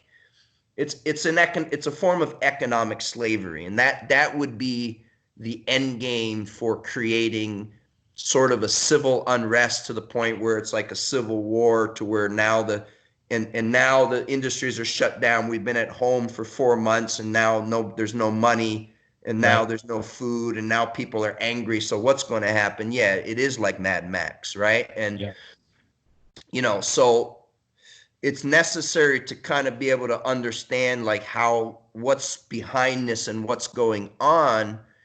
And therefore the leaders among us emerge in this period because we demonstrate through example, leadership, in the way we conduct ourselves, the way that we present ourselves. And, that is what helps to uplift and inspire those that might ordinarily not be inspired, because everybody needs a helping hand sometimes. No It's doubt. not enough to just say, suck it up, pull up your bootstrap. Like the strongest dudes can be, reduced to tears very easily, right? So Right. it's not about that, because we all have the weaknesses and strengths. We all have the pain as well as the pleasure, but it's about the training enables us to maintain that discipline, to where we know the technique. When shit gets crazy, when things get out of hand, you're going to have the discipline to breathe, to be present. And now your skills and all the things that you've been doing your whole life to prepare you for this moment, now you can access them because you're in a controlled chaos. Right. And that's what we need to function. We need to be able to function within the eye of the storm. And that's how I see it. Yeah, man, that's a lot to digest right there. I think of these these polarities. I have a unique perspective on that too, because I've dealt with mental health issues most of my life. I've had pretty serious depression on and off throughout as long as I can remember. And I actually went to a therapist recently before this whole pandemic started. And she actually gave me some really good advice. She diagnosed me as bipolar, not full-blown bipolar because I'm pretty functional, but on the spectrum of bipolar. Mm-hmm. And she said that her assessment of me was when you're in that euphoric state, You feel really optimal. You feel very confident. You're ready to get stuff done. But when the pendulum swings the other way, and now you're in that depressed state where you feel like there's a weight on your back, and things that are normally not difficult tasks start becoming a challenge where you have to really mentally push yourself to move forward. She said, you're always trying to get out of that state as fast as possible. You're like, let me get back to optimal. How do I get back to optimal quickly? I don't want to feel like this. And she said that there's valuable lessons to learn in what you feel as that negative state. And that was actually really good advice for me. So when the pendulum swings that way now, I don't have anxiety about it. I go, okay, just calm down, relax. You don't have to be productive all the time. Just be present, as you said, and let's see what lesson we can get out of this. Don't worry about how long it's going to take for the pendulum to swing the other way, where now you're in that euphoric state where you're highly motivated and you're feeling good and you're positive and you're energetic. And yes, that actually is extremely useful to me. And I think a lot of people are, maybe the pendulum doesn't swing as deep as it does for me or as wide, but they're on that kind of spectrum as well. And maybe they're never in that euphoric state. Maybe they're somewhere in the middle. Well, there is a play it safe culture. There's a big component of upbringing of, play it safe, go with the sure bet. And so you're able to live within a more narrow spectrum of experience. Right. You don't let your highs get too high, and you don't get your lows too low. And it's kind of, the 3 square meal a day, and you got the white picket fence. And if you can operate in that zone, more power to you. God bless you. Yeah. But that's not me. Yeah. I seek extremes. I want to have extreme experiences. And, the other side of that is the lows can get very low. Right. And the highs can get very high. And it's not, for everyone it's different. For some people it's drug use, extreme drug use, but it's not always. For me, traveling, there was a time when it was, seeking affection from a female companion was the addiction. We're constantly looking for some, so we all have our different drugs, you could say, in terms of our addictions and the things that we turn to get that life, that intense jolt of, experience. And some people don't need it and some people don't. And I think it's fine either way. We just have to be true to who we are. Yeah. Where it's a problem is when we deny, because we all have shadow, we all have light, and it's not like one person is pure good and someone else is pure evil. That's like a construct through the, the stories of like the, God and the devil, whatever, but that's not how it actually functions. We are a mix of these things, and we have the capacity to go in either direction at any moment. And I'll say further that there's certain moments where the appropriate choice is to be the beast. Right. That's what's called for that moment. And there's other moments where it's called for to be the creative and to be the peacemaker, And, the peacemaker isn't necessarily going to be useful in the midst of a battle. Right. Or it's not going to be useful if someone's physically attacking you and you're trying to negotiate. The time to negotiate is over now. You're in a fight, whether you like it or not, and you have to want to win that fight. You have to do what it takes to win that fight. That everything up to that point, the love of self has to the love or self has to be the dominant more than the love of And you have to be able to flip that switch where sometimes people are getting attacked, but they still don't want to hurt the other person because they've trained to be what they think is non-violent. But Stockholm allowing syndrome. someone to be violent to you is not non-violent. That's contributing to violence to yourself. So I think one thing I talked to Tim about this yesterday. I didn't deal with a lot of physical confrontation growing up. And you had the little scuttles and all that, but nothing serious. So I felt that as a young man, I needed to be very comfortable with physical confrontation. So how do I do that? I can go to a taekwondo place in town where I'm going to college, and there's nothing wrong with that. That looked interesting. But I decided that let me go be a bouncer at the only nightclub in town, Worcester, Ohio, where our friend Andrew Journey has a gym. So anyway, strong people come out of Worcester. Yeah, this place was like Roadhouse, not quite as extreme as that, but in the ballpark of what you Yeah, thought it yeah. would be. That's So I'm big in there. time middle of America right there. Yeah, I'm in Rust the Belt. first day of work, and a fight breaks out, and I realize, hey, it's your job to go in there and break that up. That's a pretty daunting task for someone with my limited background at that time. But over time, I became very comfortable with it. It wasn't a big deal anymore. Like my heart rate didn't go through the roof, and I wasn't like, whoa, on this adrenaline high after the skirmish is over. And then it got to the point where you can see things happen before they happen, and you can defuse it if you choose Yeah. to. Some guys I worked with, they just wanted to beat people up. That was their goal. They're like, cool, I hope a fight breaks out so I can punch someone in the face and be justified. And when I throw them out the door, I'm not going to just throw them out the door. I'm going to throw them out the door so hard that they go Yeah. flying Or into the dislocate pavement. his Yeah, clavicle. yeah. So, and that's not my personality. So that was never going to be something that I fall into. And also, I was intelligent enough to think those actions through and say, if I assault someone, you think they're just going to take that? They're not going to do anything to retaliate. They're going to wait for me to leave at 2 a.m. by myself, walking towards my car, and I'm going to get attacked by 5 people with baseball bats. Yeah. So, but it The wasn't good that old hard. days. One, it wasn't that hard to immobilize someone physically. That was the first thing that I found interesting because it looks like it would be a real. And I'm not saying that everyone is easy to immobilize, but most people, especially if they don't have some kind of martial arts background or some kind of combative background, it's not difficult to put them in some kind of hold or just use your physical strength to overpower someone. And most people aren't going to resist once they realize that they're completely overpowered. So that was interesting as well. But what was even more interesting is the most effective tool was just my voice. I could defuse Yes. situation. I could talk to two people and say, "What's going on here? Why are you guys in this where's the hostility coming from?" And 9 times out of 10, you could defuse that, and then that's it. The problem is over. You don't have to kick anyone out. Both people Right. just There's a separate lot and of posturing. You give them a way out when you do right. that. That's right. They didn't really That's right. want to fight. They just want to make a certain presentation. Most people don't want to fight. That's exactly right. The people that did the interrogation, as we would call it, where you get in someone's face and you're pointing and you're looking for fear. You're trying to get the other person scared before you make your move.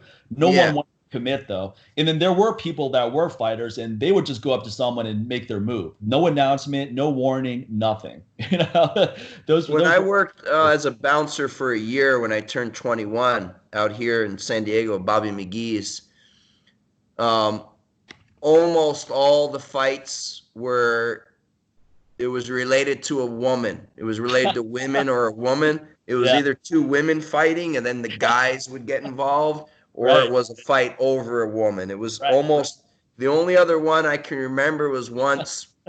It was like a Monday night, which was like a slow night. So there was only like one guy at the door. So I would be like the only guy there. And, only the hardcore drinkers would come in on like a Monday night or whatever, a Tuesday night. No, Tuesday was like dollar drink night. So that was crazy. But like Monday or Wednesday, whatever, was Yeah. super slow.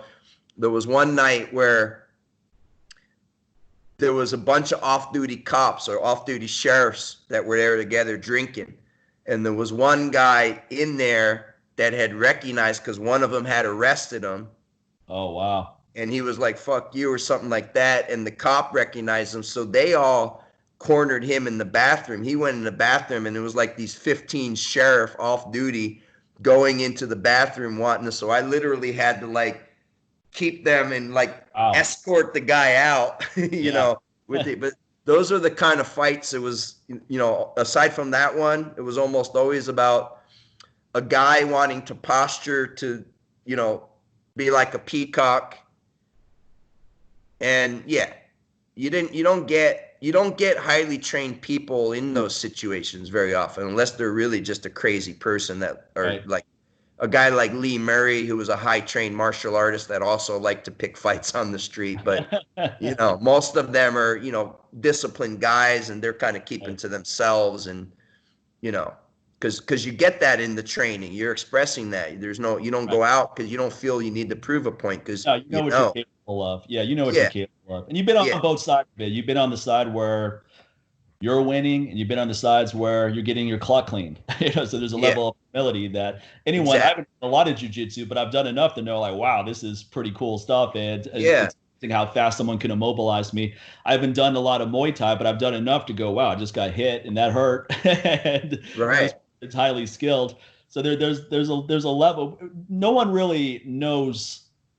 I mean, if you've been in a lot of real fights, you're probably not going to be someone who wants to or provoke physical confrontations for the most part. Not always the case, but I think when you've experienced it in some capacity, there isn't that need to. But even a guy like Kimbo Slice, Yeah, he was actually a really cool guy from people right, that knew him. right. You know. That's my experience with a lot of people. I have a friend who was this guy Harley Flanagan. He was in the Cro-Mags. You may have heard of John Joseph, right? These two guys they've been at war with each other for 20 years. They both hate each other.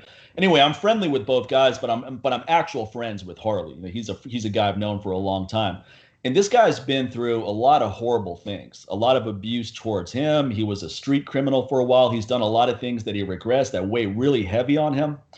But when you talk to the guy, he's highly intelligent. He speaks very well, and he's a super cool guy. He's a really nice guy. But he can become that beast like you talked about, and he knows he can because he's been that beast many times. And he's still capable of becoming that if needed. But he doesn't want to be that guy anymore. He wants to have a happy life. He wants to have a peaceful life. And Tim Larkin was saying that a lot of the ex-cons he's met through his research are some of the nicest people you'll ever meet. And he said that Charles Poliquin used to look for gyms where ex-cons trained whenever he traveled somewhere because he knew they would be the most respectful people. So if he went to that gym, these are not people that are looking for confrontations. There's a level of, as long as you're respectful, they'll be respectful. It's kind of like a boxing gym, right? If you go to a boxing gym and you're a respectful person and you're like, hey, I want to come here and do this, you're going to be treated pretty well. Now, if you walk in there and you're like posturing, you're like, yeah, man, I'm a badass. I can do this, that, and so forth. They're like, oh, really? Okay, yeah, let's get so-and-so in here in the ring and let's see what happens. They're going to purposely beat your ass because they don't like that energy and they shouldn't. Now, you don't bring that kind of energy to a place like that. You walk in there as a student and you're ready to learn. You don't come in there thinking that you're some know-it-all. And people like that never last long. They take one jiu-jitsu lesson and they get choked out every 2 seconds. They're going, forget it. This is not for me. The ego is the greatest barrier. You have to be able to lose and keep coming back. Right. And then eventually you get to win if you do it long enough. Right. Well, what got you in? What motive? You've always been a life martial artist, but jiu-jitsu seems to be something that more in the last several years you've gotten. Yeah, so about 2.5 years ago. So the interesting story about that was I've been friends with Shanji Hibero for more than 10 years. Like he came out to my house back in 15 years. He probably came out to my house in 2006. Oh, okay. When when I had like the big 56 kilo and that big 64 kilo giant kettlebell. Yeah, right. Doing snatches like, sets of 10 with the 56 kilo and crazy training back then. This is like, mid-30s at this point. Right. And I remember he came back and a friend of his, this guy Leo Santos, who's a black belt as well. I knew Leo. And so he introduced me to Shanji. And then I never did the jiu-jitsu with him, but, every so often he'd reach out to me on, text me and, hey, you in town? I want to get some training. And I always gave Shanji like the VIP treatment, because he's one of the great athletes and, great jiu-jitsu fighters of all time. Is a, really good, really great person. And, and by then I was already 2007 is when I started the international travel scene. Right. And from that point, as I was all over and out of the country as much or more than I was in the country. Right. So I'd see him, maybe every 3 months we'd connect and I'd do a couple of days of working out with him. So it was like that. And then, so I guess it was like New Year's Eve on, let's see, it was just 2017. It was just going to be like 2018. And, I was training Shanji down at the Jiu-Jitsu Academy, and just kettlebells. And then his brother Salo, his older brother Salo comes in. Salo's a legend. I mean, Salo was Steve Maxwell's sensei back in Philadelphia for a while when I remember that. Maxercise. Yeah. So I mean, Salo's one of the greats, and Salo's personality is totally different than Shanji. So he's like, hey, brother, how you doing? And, we talked, and so he was the one that kind of got me just through his personality. He's like, "Why aren't you doing jujitsu?" I'm like, "Well, I don't know." He's like, "Well, let's go." And so the next day I start, and it was just like that. And then once I got in, I realized, I've been a martial artist all these years, but for a long time, I didn't have a school, because, I was doing the Chinese martial arts as a kid, doing that through my teens, early 20s until I was like 30. And then I kind of went in a different direction. I went into fitness. I did, I got my degree in kinesiology. I did the BOSU for a while. Kettlebells were starting early 2000s. So I got involved early on in the kettlebell, like, next class after you. You were in the first class and I was in the next class. Right. And, and then went in that direction. But it took me kind of full circle when I came back to the martial arts to realize that, because Salo's like, I always saw you as a martial artist. I never really saw, you as a kettlebell guy. And, I didn't realize at the time, but coming to the jiu-jitsu helped me look, hindsight's 2020. And I realized that what I did with the kettlebell was I created my own art with the kettlebell, because I was like a martial artist without a school and without a family. Right. So I had to create my own, and I wasn't really conscious of it while I was doing, but the way that I saw the kettlebell and the way that I teach it, it was always referencing the principles of the martial art, and in fact, Pavel in his program adapted, several things that I specifically taught him, the rooting. I remember, why do you like the kettlebell? Like the first time I met Pavel back in, I'm like, I feels the rooting. And he's like, what's that? Explain that. And I'm like, well, in the martial arts, we have this concept of like connection to the ground. And, and then I was like, I feel linkage. He's, linkage. I like that. What do you describe that? Please write an article about it. And so now all of a sudden this becomes like kind of a central theme to his whole hard style thing that he developed from it, which is fine. I don't take credit for that because it's been around for thousands of years, but I do take credit for having taught it to Pavel, because that's exactly how it happened. Yeah. But anyway, so in all those years, that's what I was really doing, was I was using kind of the principle of the martial art and the center line and the reference, and seeing the kettlebell from that point of view. And when I came back to the jiu-jitsu, it sort of brought everything back to the full circle. And what kept me in it really was I got my son involved about a little over a year ago. And, now he'll be 17 in the next about 3 weeks from now. And, he's very gifted, and it's a great art for him. And it's, that keeps me, because now it's like I get to train with my son, and at 50 years old, it's just, I love to train hard, but I don't want to get kicked in the head anymore. I don't want to get punched in the nose anymore. Right. So grappling is like, you can train hard and you're not going to get seriously injured. Right. You can get injured, but that's if you're stupid. That's if your ego's too big and you don't tap. I'm not talking about competition, because competition is different. You're trying to win, so you might get hurt. I'm talking about day in, day out. You're not really getting hurt in jiu-jitsu that much like you would in like Muay Thai or boxing, where you're getting, because there's not impact. It's not that kind of percussion. It's, so for me, it's just a great art at this stage in life, because I can do it for the rest of life. And it gives me that opportunity to learn about myself, deal with stress, deal with pressure, develop the skill. And that's really become the center of my whole reference. And, so the kettlebell sort of informs the martial art, whereas for a long time, the kettlebell was my main thing, so it just occurred to me that I've always been a martial artist, and I've always connected with sort of the Bushido or the code, or, sort of the ethics of the martial art, and the focus and the discipline and the training. And, I really like the Brazilian style. I like how their interpretation of the martial arts, because it has traditional things, which comes from, the Japanese, but it also has the sort of the laid back kind of surfer, hey bro, Yeah. And it kind of has that balance, which I really like. Whereas, in a lot of the traditional Asian, it's very kind of militaristic. And, in the Chinese, it's like, oh, you got to wash your Sifu's car or trim his toenails or whatever, indentured servitude. Yeah, yeah, You right. don't have that in the Brazilian. It's like, we're all brothers. And it's like, Yeah. when you bump hands and you roll, now we're trying to kill each other, but we're doing it in a much more laid back, you Right. know, and I like that balance because it's not about posturing. It's just you got the skill or you don't, Right. And if you train with wolves, you become a wolf. Oh yeah.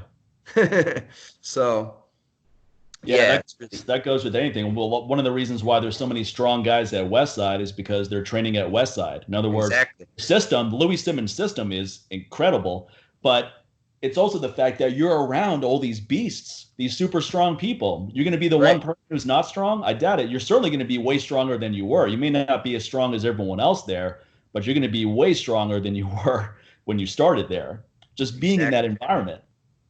It's like osmosis. Yeah. In fact, the strongest people probably have some kind of tribe like that. Most of them are probably not in their own garage by themselves. I mean, they may do that sometimes, but the strongest people that compete in strength sports, most likely they're part of some club where you're getting that not only camaraderie, but you're just around excellence all the time. So there's few exceptions to that rule. You don't have too many guys making the NBA just based on shooting the ball by themselves in the blacktop or whatever. Their shot's good, but you need the team dynamics and the energy, because we uplift each other in that way. It's like you don't feel like, but his energy, you kind of leverage some of his energy, and the next time maybe you're carrying the group.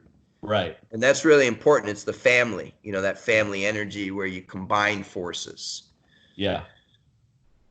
And it's crucial. And that's what we need to learn as a society. We need to learn to kind of cooperate and support each other in ways that we're qualified to support. We all have our different skill sets. So it's not like about a communistic thing where we're all the same. It's more like an intermixing where, the best and the brightest are doing what they're supposed to be doing. And then we have the opportunity for the young generation to grow up within it and find their passion early on and invest their life when they're young and they have the energy, invest it in things that are actually fulfilling versus trying to fit them into some construct of, oh, you're going to be a doctor, you're going to be a lawyer, you're going to be an accountant.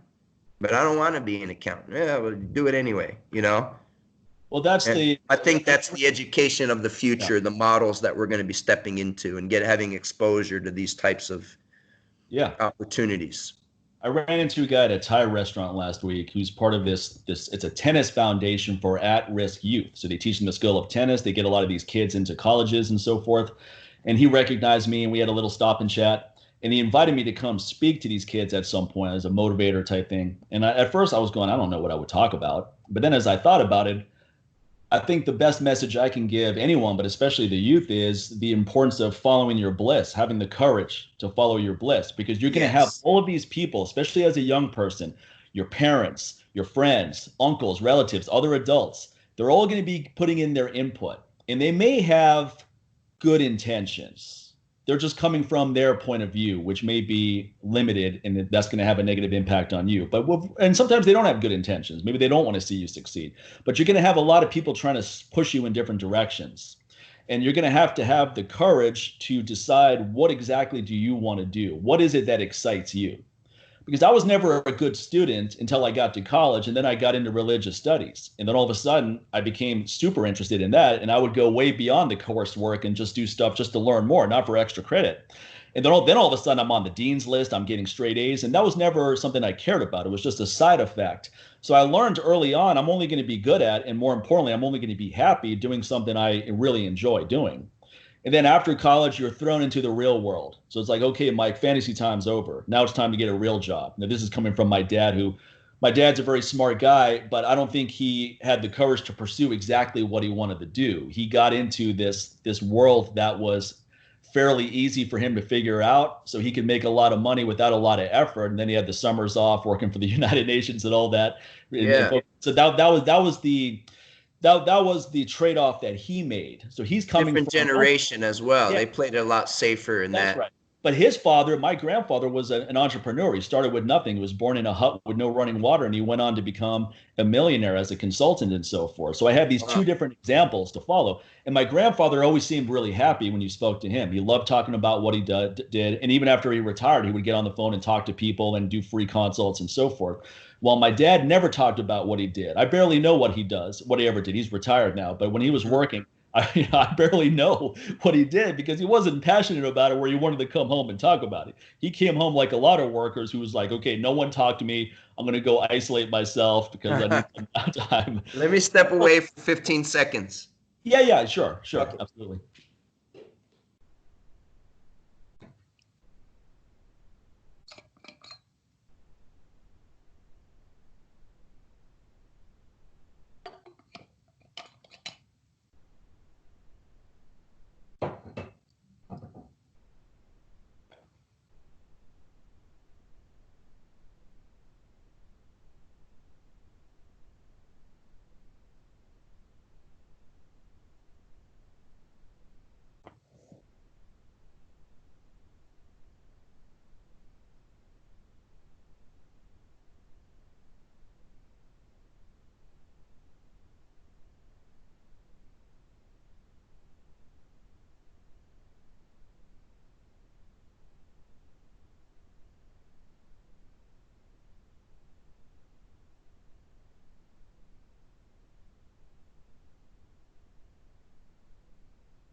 It's a long call, so one of us was going to have to take the dew from the lily. Yeah, but that's I think is an important message for a lot of people is to have the courage to, even if it sounds like something ridiculous, just give it a shot, see what happens. You never know. It was ridiculous for me to think that I could make a good living teaching people how to train an obscure training tool back in 2002. Yeah, but I proved they could be done. Then I went into another industry. I started a supplement company, and I've done well with that. So once you know you can do one thing, it's not so daunting to try and pivot into something else. I mean, you're a high level martial artist going into jiu-jitsu. So even if you're starting at that beginner level, you know what you're capable of doing. You know you can get to a higher level if you put in the time. You know what it takes because you've done it before in another arena. Exactly. So once you have success following your bliss, then that's extremely empowering. You're like, wow, I had the courage to actually go after what I wanted, and I actually made it work. So what other limitation can I blast through now, whether it's in my personal life or my professional life?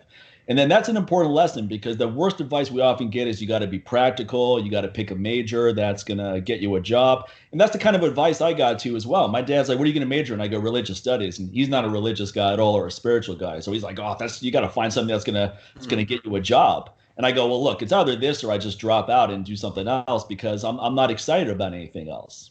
I'm not going to make it 4 years. I'm not going to make it to a degree if I pick business administration or something I could care less about, economics, whatever it is. And what's the point of even being in college if you're not learning something that is interesting to you? So there's going to be a lot of converging forces that try to tell you you're crazy, that's not going to work.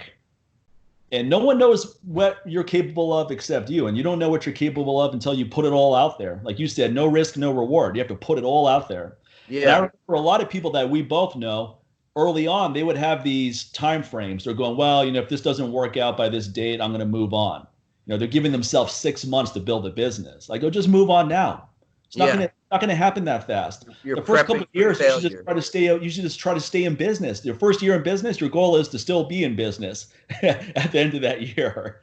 You got to stay above water long enough to actually not drown. Most businesses fail because they have these unrealistic not even unrealistic, because it's good to have high standards for yourself, but at the same time you also have to accept some realities of most things you want to do are going to take longer than you would like for them to take, and you just have to be okay with that because you don't mind the process. It's not even about the goal acquisition. You're prepared to fully invest in that process and not be attached to what the outcome is going to be. Yeah, the purpose, the calling, the call to understand what the calling is. And that's something that from an educational model, that's what I see, what is necessary. I've become, good friends with a guy. He's a pretty famous author. His name is Vishen Lakhani. His first book is a New York Times bestseller. It's called The Code of the Extraordinary Mind. Okay, I think I've heard of that. And his new book just came out yesterday. It's called The Buddha and the Badass. Okay, that I've heard of. Yeah. And he runs a company. He founded a company called Mind Valley. And Mind Valley is now the world's largest company in the personal growth space. Right. So he brings a lot of interesting thought leaders and educators guys like Ken Wilber, Ken Wilber is considered the world's foremost living philosopher. He's got a rare skin disease, so he doesn't go out, but he'll teleconference and give talks and stuff like that. Yeah. Guys like Neil Donald Walsh, who wrote the Conversations with God series of books. And other guys, real high level guy, Rock Thomas. His mentor was Tony Robbins, so he teaches people about wealth creation using your mind. A lot of really interesting people. Lisa Nichols is a speaker that's very active. Lisa Nichols was like Oprah hired her as her speech coach, and Steve Harvey hired her. She was in the movie The Secret.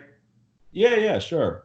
Yeah, African American woman. She's like one of the best speech presentation, teaching people how to present, and these types of teachers. And Vishen talks about the idea of he calls them brules, which is a word he coined. It stands for bullshit rules, brules. And how society, it's basically outdated or archaic beliefs or habits or customs that we're brought up in. And, and one of those rules is the idea of what you're talking about is like, from a young age, we're told we got to go to school so we can go to college, so we can get a degree, so we can get a job. And then the ultimate is the career. So you get the job to get the career, and that has always represented like the pinnacle. And what he's saying is, there's a level beyond that, and that's what he calls the calling. Right. To where, and so his educational model, Mind Valley University, his goal is to impact 1 billion people by 2030 and to go directly in competition head to head with the Ivy League, because he says the traditional educational model, you go to school for 4 years and you spend, depending on your degree, you might go in hundreds of thousands of dollars of debt. Yeah. You go in a bunch of student debt so you can get a degree. By the time you're out of college, especially now if you're dealing with communications and information, by the time you get out of a 4-year college, the information you're learning has already been outdated. Right.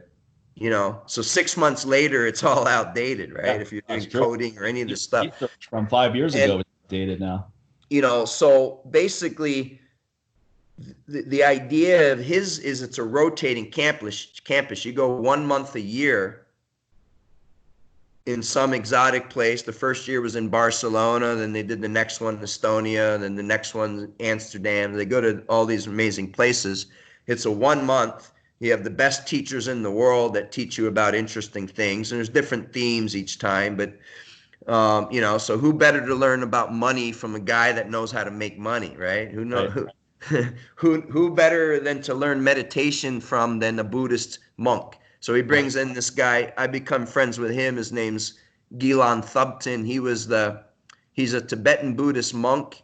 He was the guy that trained Benedict Cumberland and the staff for the movie Dr. What was that Marvel movie?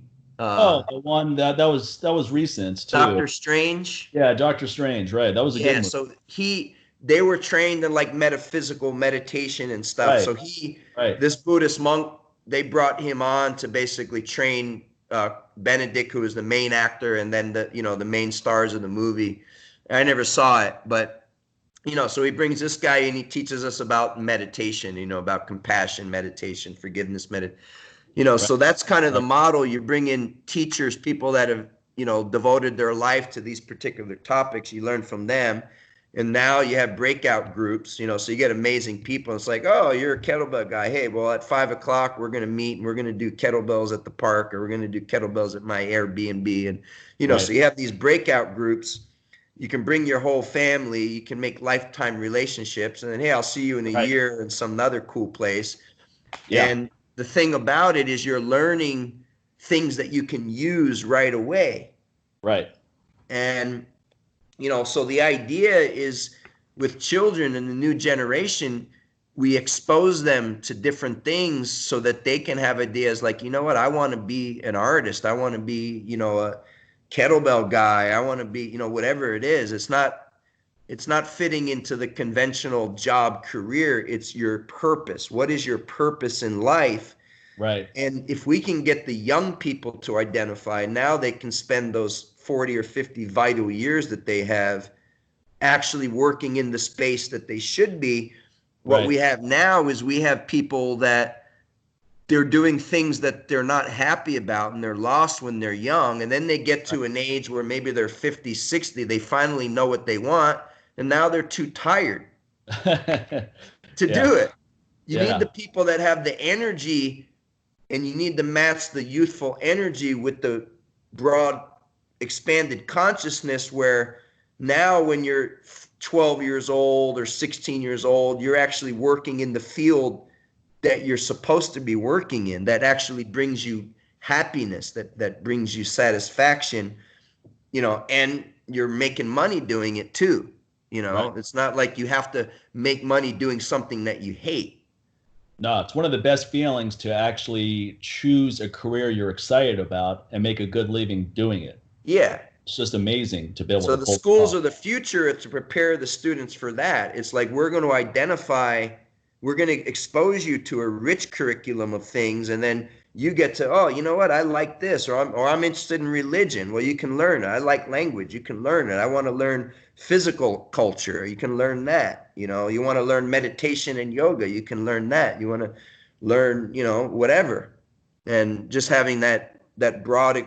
And I think that's, you know, that's kind of like the Greek ideal that they had back in the old days of the, you know, the scholar athlete, you know, you're trained in the physical arts, but you're trained in the scientists, you're trained in the science and the arts. And, you know, it's a well-developed individual versus, you know, specialization, where you have people that are maybe good at their job, but they're basically very imbalanced in a lot of other important ways.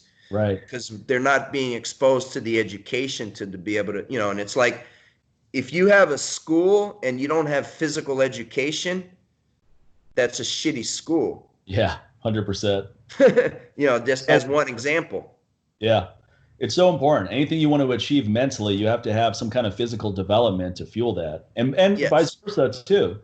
If you want to be really strong physically, you have to have some mental acumen to figure that whole thing out. I mean, most strength is central nervous system facilitation. It's not the bigger your muscle, the stronger you are. That's what people who are not in the know believe. But there's some really strong people that don't have your muscle, the stronger you are. Their mind-body connection is so pronounced that they can translate it into really impressive feats of strength, physical strength. That's the, you know, we call it natural athlete. It's kinesthetic intelligence. Right. You know, and yeah, and, you know, these things in the educational system, there's not the opportunity to really explore that.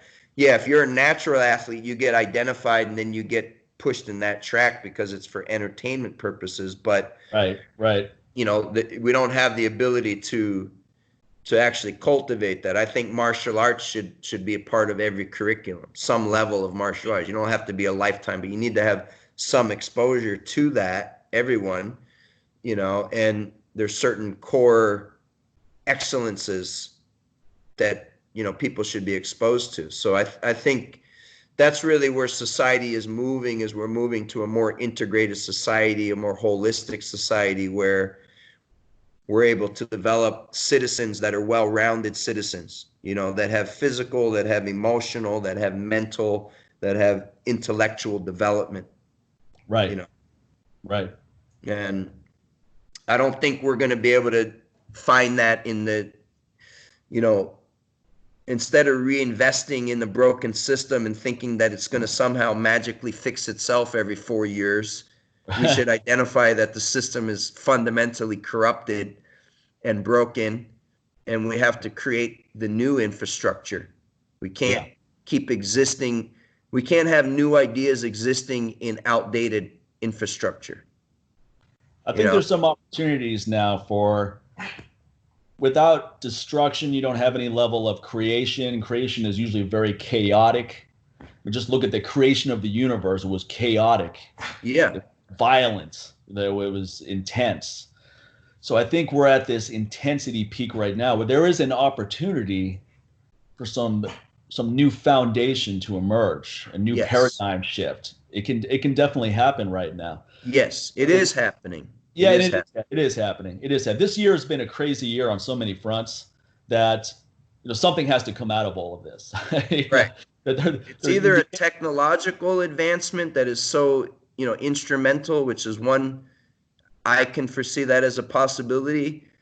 I think more likely it may be what we would call an alien contact. It might be some contact with something that is unknown or not understood. Right.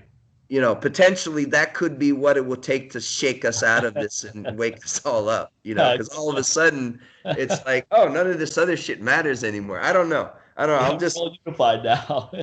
I don't know. Maybe it's a technology that enables us to now all of a sudden we've solved the world hunger, or we've figured out the ecological balance where we don't need to drill for crude oil. I don't know exactly what that is, but I think there's going to be something that emerges in the near future that's going to create a fundamental shift in the way that we function on a day-to-day basis. That's already happened on some level. Like the quarantine is a fundamental shift in how we exist. Yeah. I think that we are being digitized to a large degree. Right. So futurists have been looking at this period of time for a long time, and we finally entered into that. What was once called the futuristic is now not the future, it's the present. Yeah. I think 2030 is going to be the real. I think that this is just a bump in the road that's preparing us, and that 2030 is when we're going to have the full transitional reality, and some futurists, who was it? It was Ray Kurzweil that coined the term of the singularity.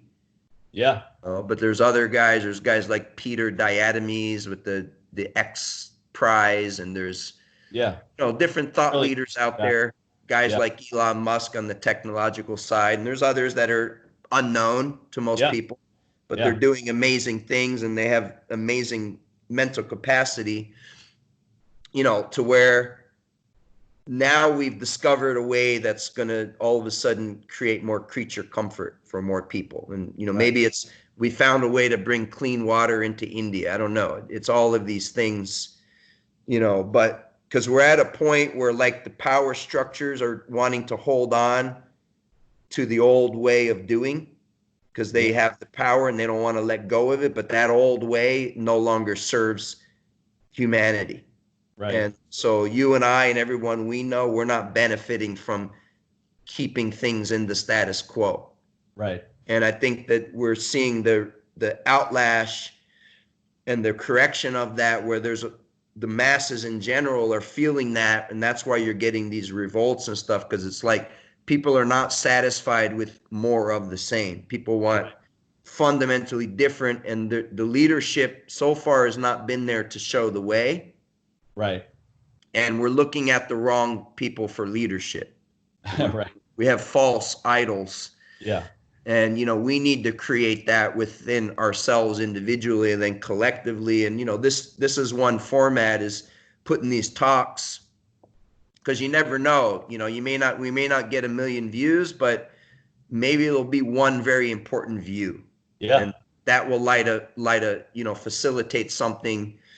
And that's the way it works. It's not all visible. Most of it is invisible. And it's like you can teach somebody something and forget all about it. And then 30 years later, they come back and that person has touched, 10 million. with what they learned from you. Right. You know, and it's all part of it. So I think this just don't give up is, you know, the take home message for me. Like, what is the solution? The solution is perseverance, because we were born for this, you know, and the character of an individual, the success of an individual is not really measured by how we behave in the easy times and the good times. The character is revealed through how we handle the difficult, Right. and how we navigate the struggles. And we're going to find that those who are able to navigate the struggles are the ones that ultimately are very well positioned because the stormy waters are going to clear out again. Yeah. And the turmoil will pass, and then there will be everything moves in cycles, you know. So if you freak out now, you're not going to be able to enjoy it when this passes. And it's just a matter of kind of being able to see that and be patient and, you know, be whole within ourselves so we can navigate, because we're all affected. Like, it is an inconvenience, you know, and it is, some of us are still making money and other of us are not, and others are maybe impacted where it's not as good as it was. But at some level, we're all impacted, you know, by 100%. We can't have the economy shut down for the whole world for an inevitable period of time, right? It needs to, you know, but if people don't make it through this, they're not going to be around. And you know, in history, the strongest have always survived. Like, there's been periods of cleansing. Yeah. And it's not a moral judgment. It's not to say, like, if you survive that you're a good person, and if you don't, you're a shitty person. We don't get to control any of that individually. Right. But we get to control how we're going to navigate the situation. And, you know, one thing I know is I'm a survivor, and, you know, and I don't know exactly what's on the other side, but I know that I'm not going to give up. And, you know, along the way, I'm going to try to help as many people as I can. And the best way to, you know, if you look at like the chakras of the body, if you take a cosmic view, the earth also, you know, the planets also have the chakras, and it kind of extends beyond the body. But just within the body, it's like, you know, you talk about the lower self. Those are the root chakras, you know, the sexual and the lower ab, and, you know, the sternum. And then you have like the heart, it meets in the middle. Then you have the upper chakras. You have the crown, you have the third eye, you have the throat. And then, you know, the heart is where kind of the lower self and the upper self kind of meet in the middle. And that's in the heart, which is the main command center. And what I discovered for myself is like the crown, that's our connection to the, you know, to the heaven, to the cosmic. And, you know, through the root and through the feet, that's our connection through the earth. Right. The pineal gland, or the third eye, as they call it, this is our connection to the spiritual, or the spiritual consciousness.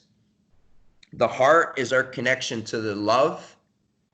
The throat is where we bring basically the mental and the heart together. So the throat is the energy from the heart meets with the energy from the third eye. And what the throat is, that's our voice. And so when we understand the clarity in the mind, and you understand the heart, which is the love, when you bring that together, that's when we use our voice, is because when we're speaking, we are speaking truth. And we are speaking truth to power, because we are speaking the truth of who I'm speaking, my truth, and you're speaking your truth. And that's the era that we're moving into, because we're coming out of an era where you were shamed for being truthful, where truth was not valued, where what was valued was a facade. And so we were taught to pretend to be people that we're not. You know, pretend the men have to behave in this way and have to adapt this posture, and the women have to do this, and you need to live in this neighborhood and drive this car, and that's all just playing somebody else's game.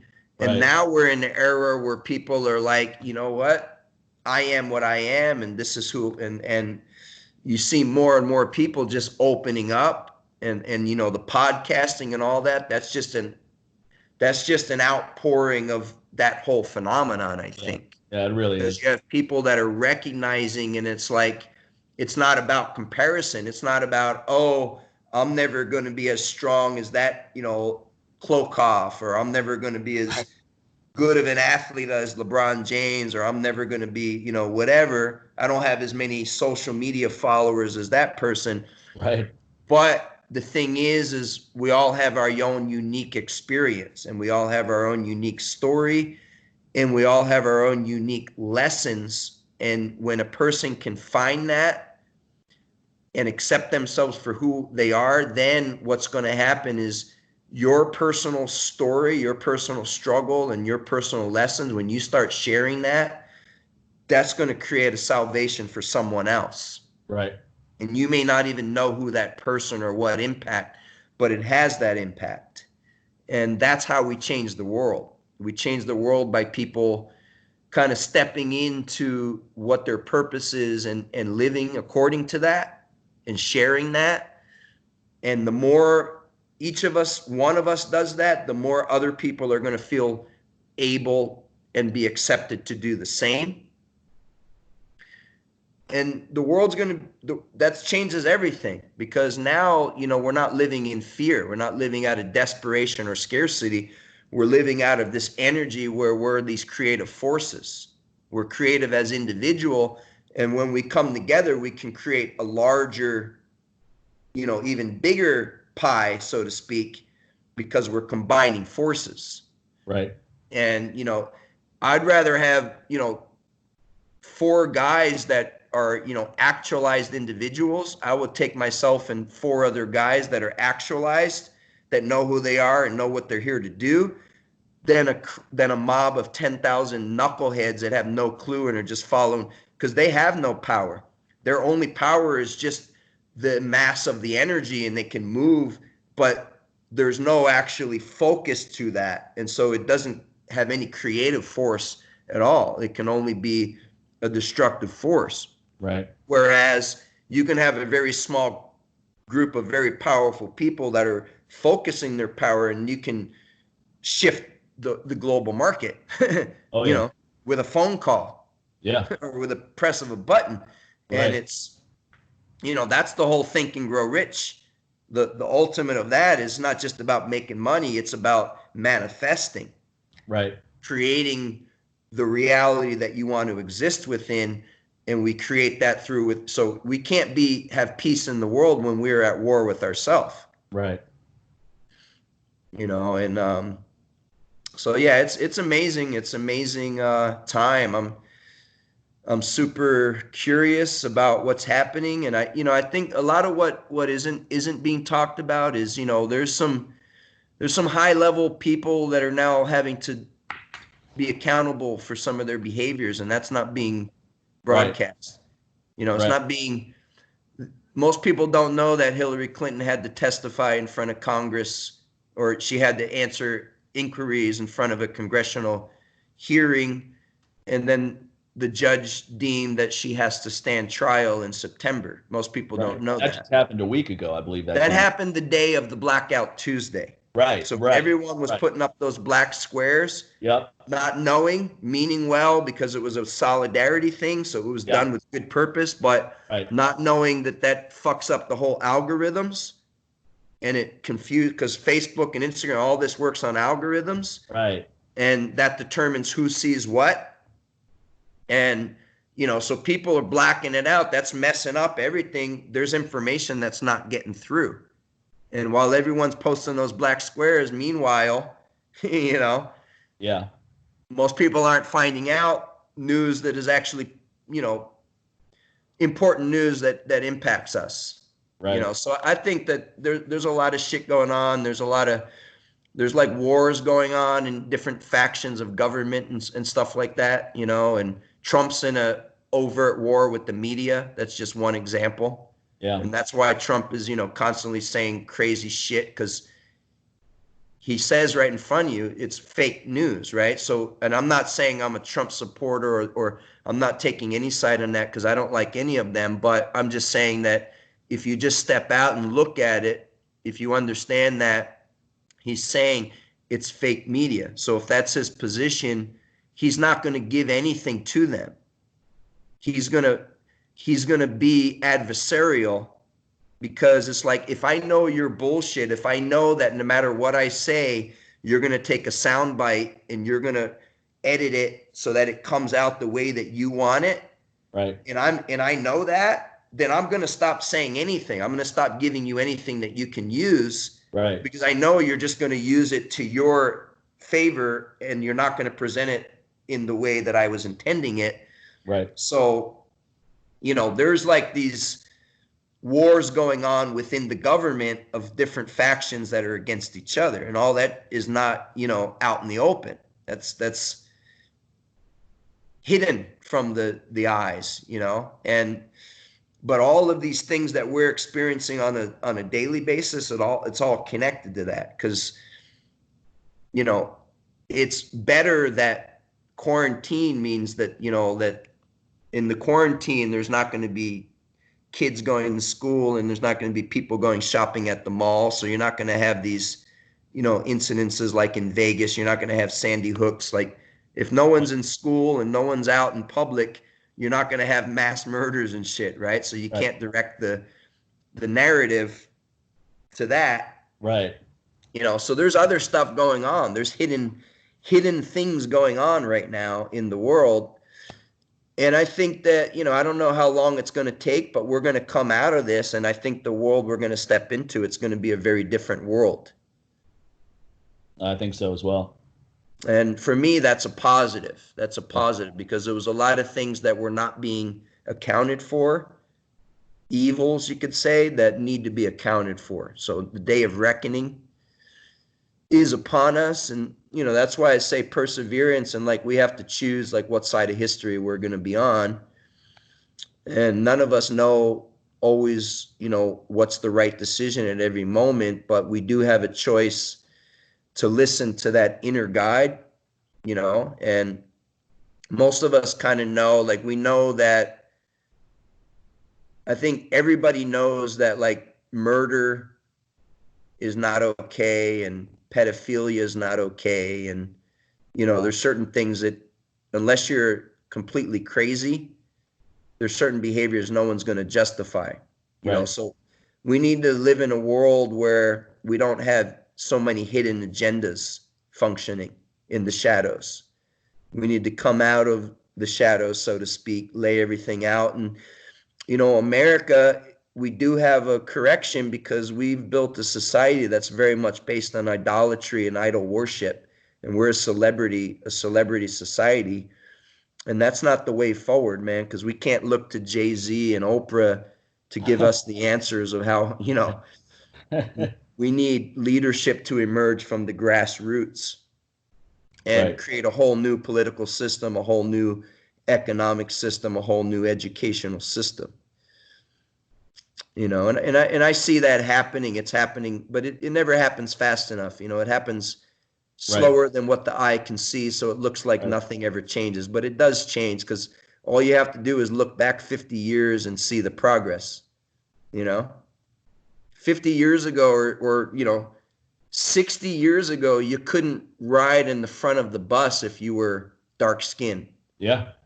You know, so as much as things have not changed enough, they've still improved compared to the once were. And you go back another 60 years before that, you're a slave, and you go back 100 years, you know what I'm saying? So yeah, it's even worse. You know, it wasn't in our grandparents' lifetime, women couldn't even vote, you know, not until the early part of the 20th century. And, you know, so we have to thank God for small progress, I guess, and understand that we are progressing, we are advancing, but if we want to advance faster, we have to be able to learn from the lessons and not repeat the same mistakes over and over.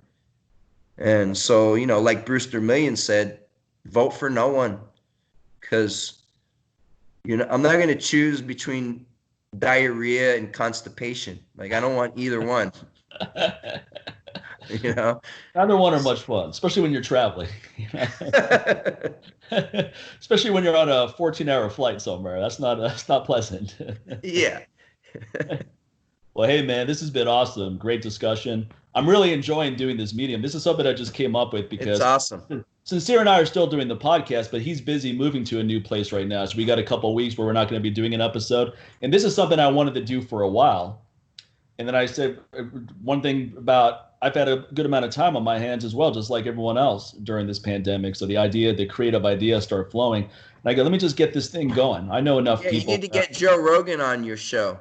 I need to get on his show first. Yeah, well, both. Both. But, you know, we'll see a few years down the road, you know. Well, I was invited to be on his show in 2015 because I met him many years ago. When I lived in Los Angeles, I met him at the Comedy Store in 2006. We had a little email exchange about kettlebells back then. This is before he really got into it, but he had heard of it. And then he's like, yeah, come on down to the Comedy Store. Come out back and talk to me afterwards. And he was a very nice guy. He was really cool. Yeah. He had a clique of people around him who weren't the most friendly people, but he himself was a really cool guy. He is. We maintained a little bit of a dialogue over the years, and he's mentioned me a couple times in the show, and he's mentioned you as well. Yeah. And around 2015, he reached out to me and said, love to have you on the show. And I was like, let's do it. You know, I'll fly out there tomorrow. You know, I know the opportunity. I'll drive out there tonight if we need to do it.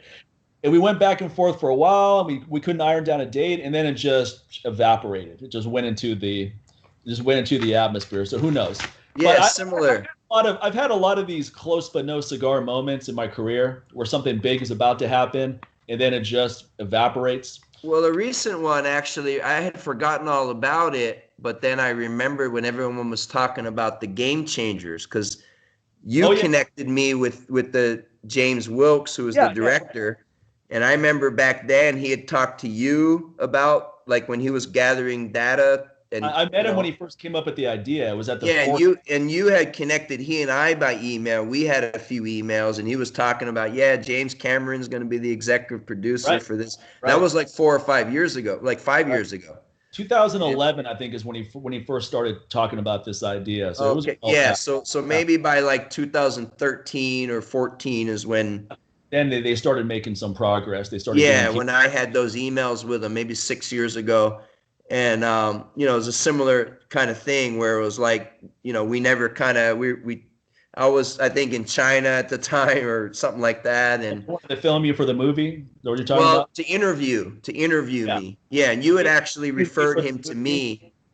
And we had a few emails back and forth. And it was just one of those things that never kind of, no follow up, you know, on my end or his end. And it just kind of, and then I forgot about it. And then I saw the Game Changer movie. I was like, wait a second. And then I looked on the Google and I was like, oh yeah, that's the guy. Then I checked my emails and there's the emails. Now, they actually came out to my house in 2016 to do some filming with me. And I actually objected to it, believe it or not. And what I said is, I go, look, this is a movie about athletes that are competing at high levels. I'm just a guy who works out. I mean, at this point, I was transitioning out of being a kettlebell instructor and I was moving more into the supplement business, was becoming more prominent in so I wasn't even really teaching much at that point. 2016. So I basically told them, I go, it doesn't really make sense for you to come out and do anything with me. But they were insistent on it. They're like, no, we think it'll be good. We'll interview you, blah, blah, blah. I'm like, all right. You know, I just wanted to tell you, you know, it doesn't really make sense. So anyway, they came out and they spent the whole day to get maybe 10 minutes of footage. I did some kettlebell stuff. I did some deadlifts. They interviewed me, and a bunch of people there are like, oh man, this stuff's amazing. Not James, but other people are like, this stuff's amazing, man. We're definitely going to use your footage in the movie and so forth. And I'm like, yeah, sure. We'll see what happens. Because at this point, I've been through these kind of things a million times. Long story short, as you know, if you've seen the movie, none of my footage made it to the movie. Yeah. And that didn't necessarily even bother me because it didn't make sense that they even considered me for the movie. And I was honest. You weren't banking on it anyway, so you weren't setting up your life for the.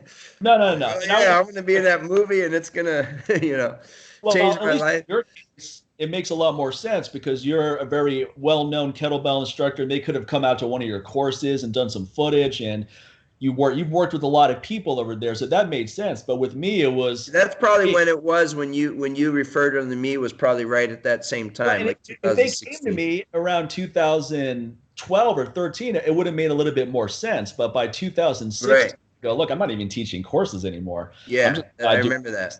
and they're like, oh, hey, who have you trained? Because we're gonna use that. I go, look, I've trained people at my course. Like Frank Shamrock came to one of my courses, but that doesn't mean that I've trained him. I didn't train him for a fight. I Yeah, go, I go, you're you're not not his gonna put out trainer. this, yeah, you're not going to put out this narrative that makes me look like a total scam artist, where it's like, oh yeah, this guy's worked with No, UFC you fighters. actually have integrity, which makes you kind of rare because a lot of people will do that. They'll piggyback on someone's name and kind of Yeah, they have a phone puff call up with their someone. resume and not even Yeah, give it a second thought. So the fact yeah, I'm that not, you not have going the to be integrity presented as makes it something I'm seem like not. you're weird. Right. Yeah, I'm shooting myself in the foot. I just don't want to be presented in a way that's not authentic, because my whole thing is about being authentic, and then I'm going Yeah, to movie inauthentically presented. That just doesn't make any sense to me. But anyway, I'm glad the movie did well. It's not like I had any ill feelings about this. I didn't expect to be in the movie anyway. It didn't make sense that they even came out and filmed me, so that didn't really, none of that stuff really bothered me. And the movie, I thought, I mean, there's definitely things about the movie that probably shouldn't have been in there. The whole Conor McGregor narrative and all that thing.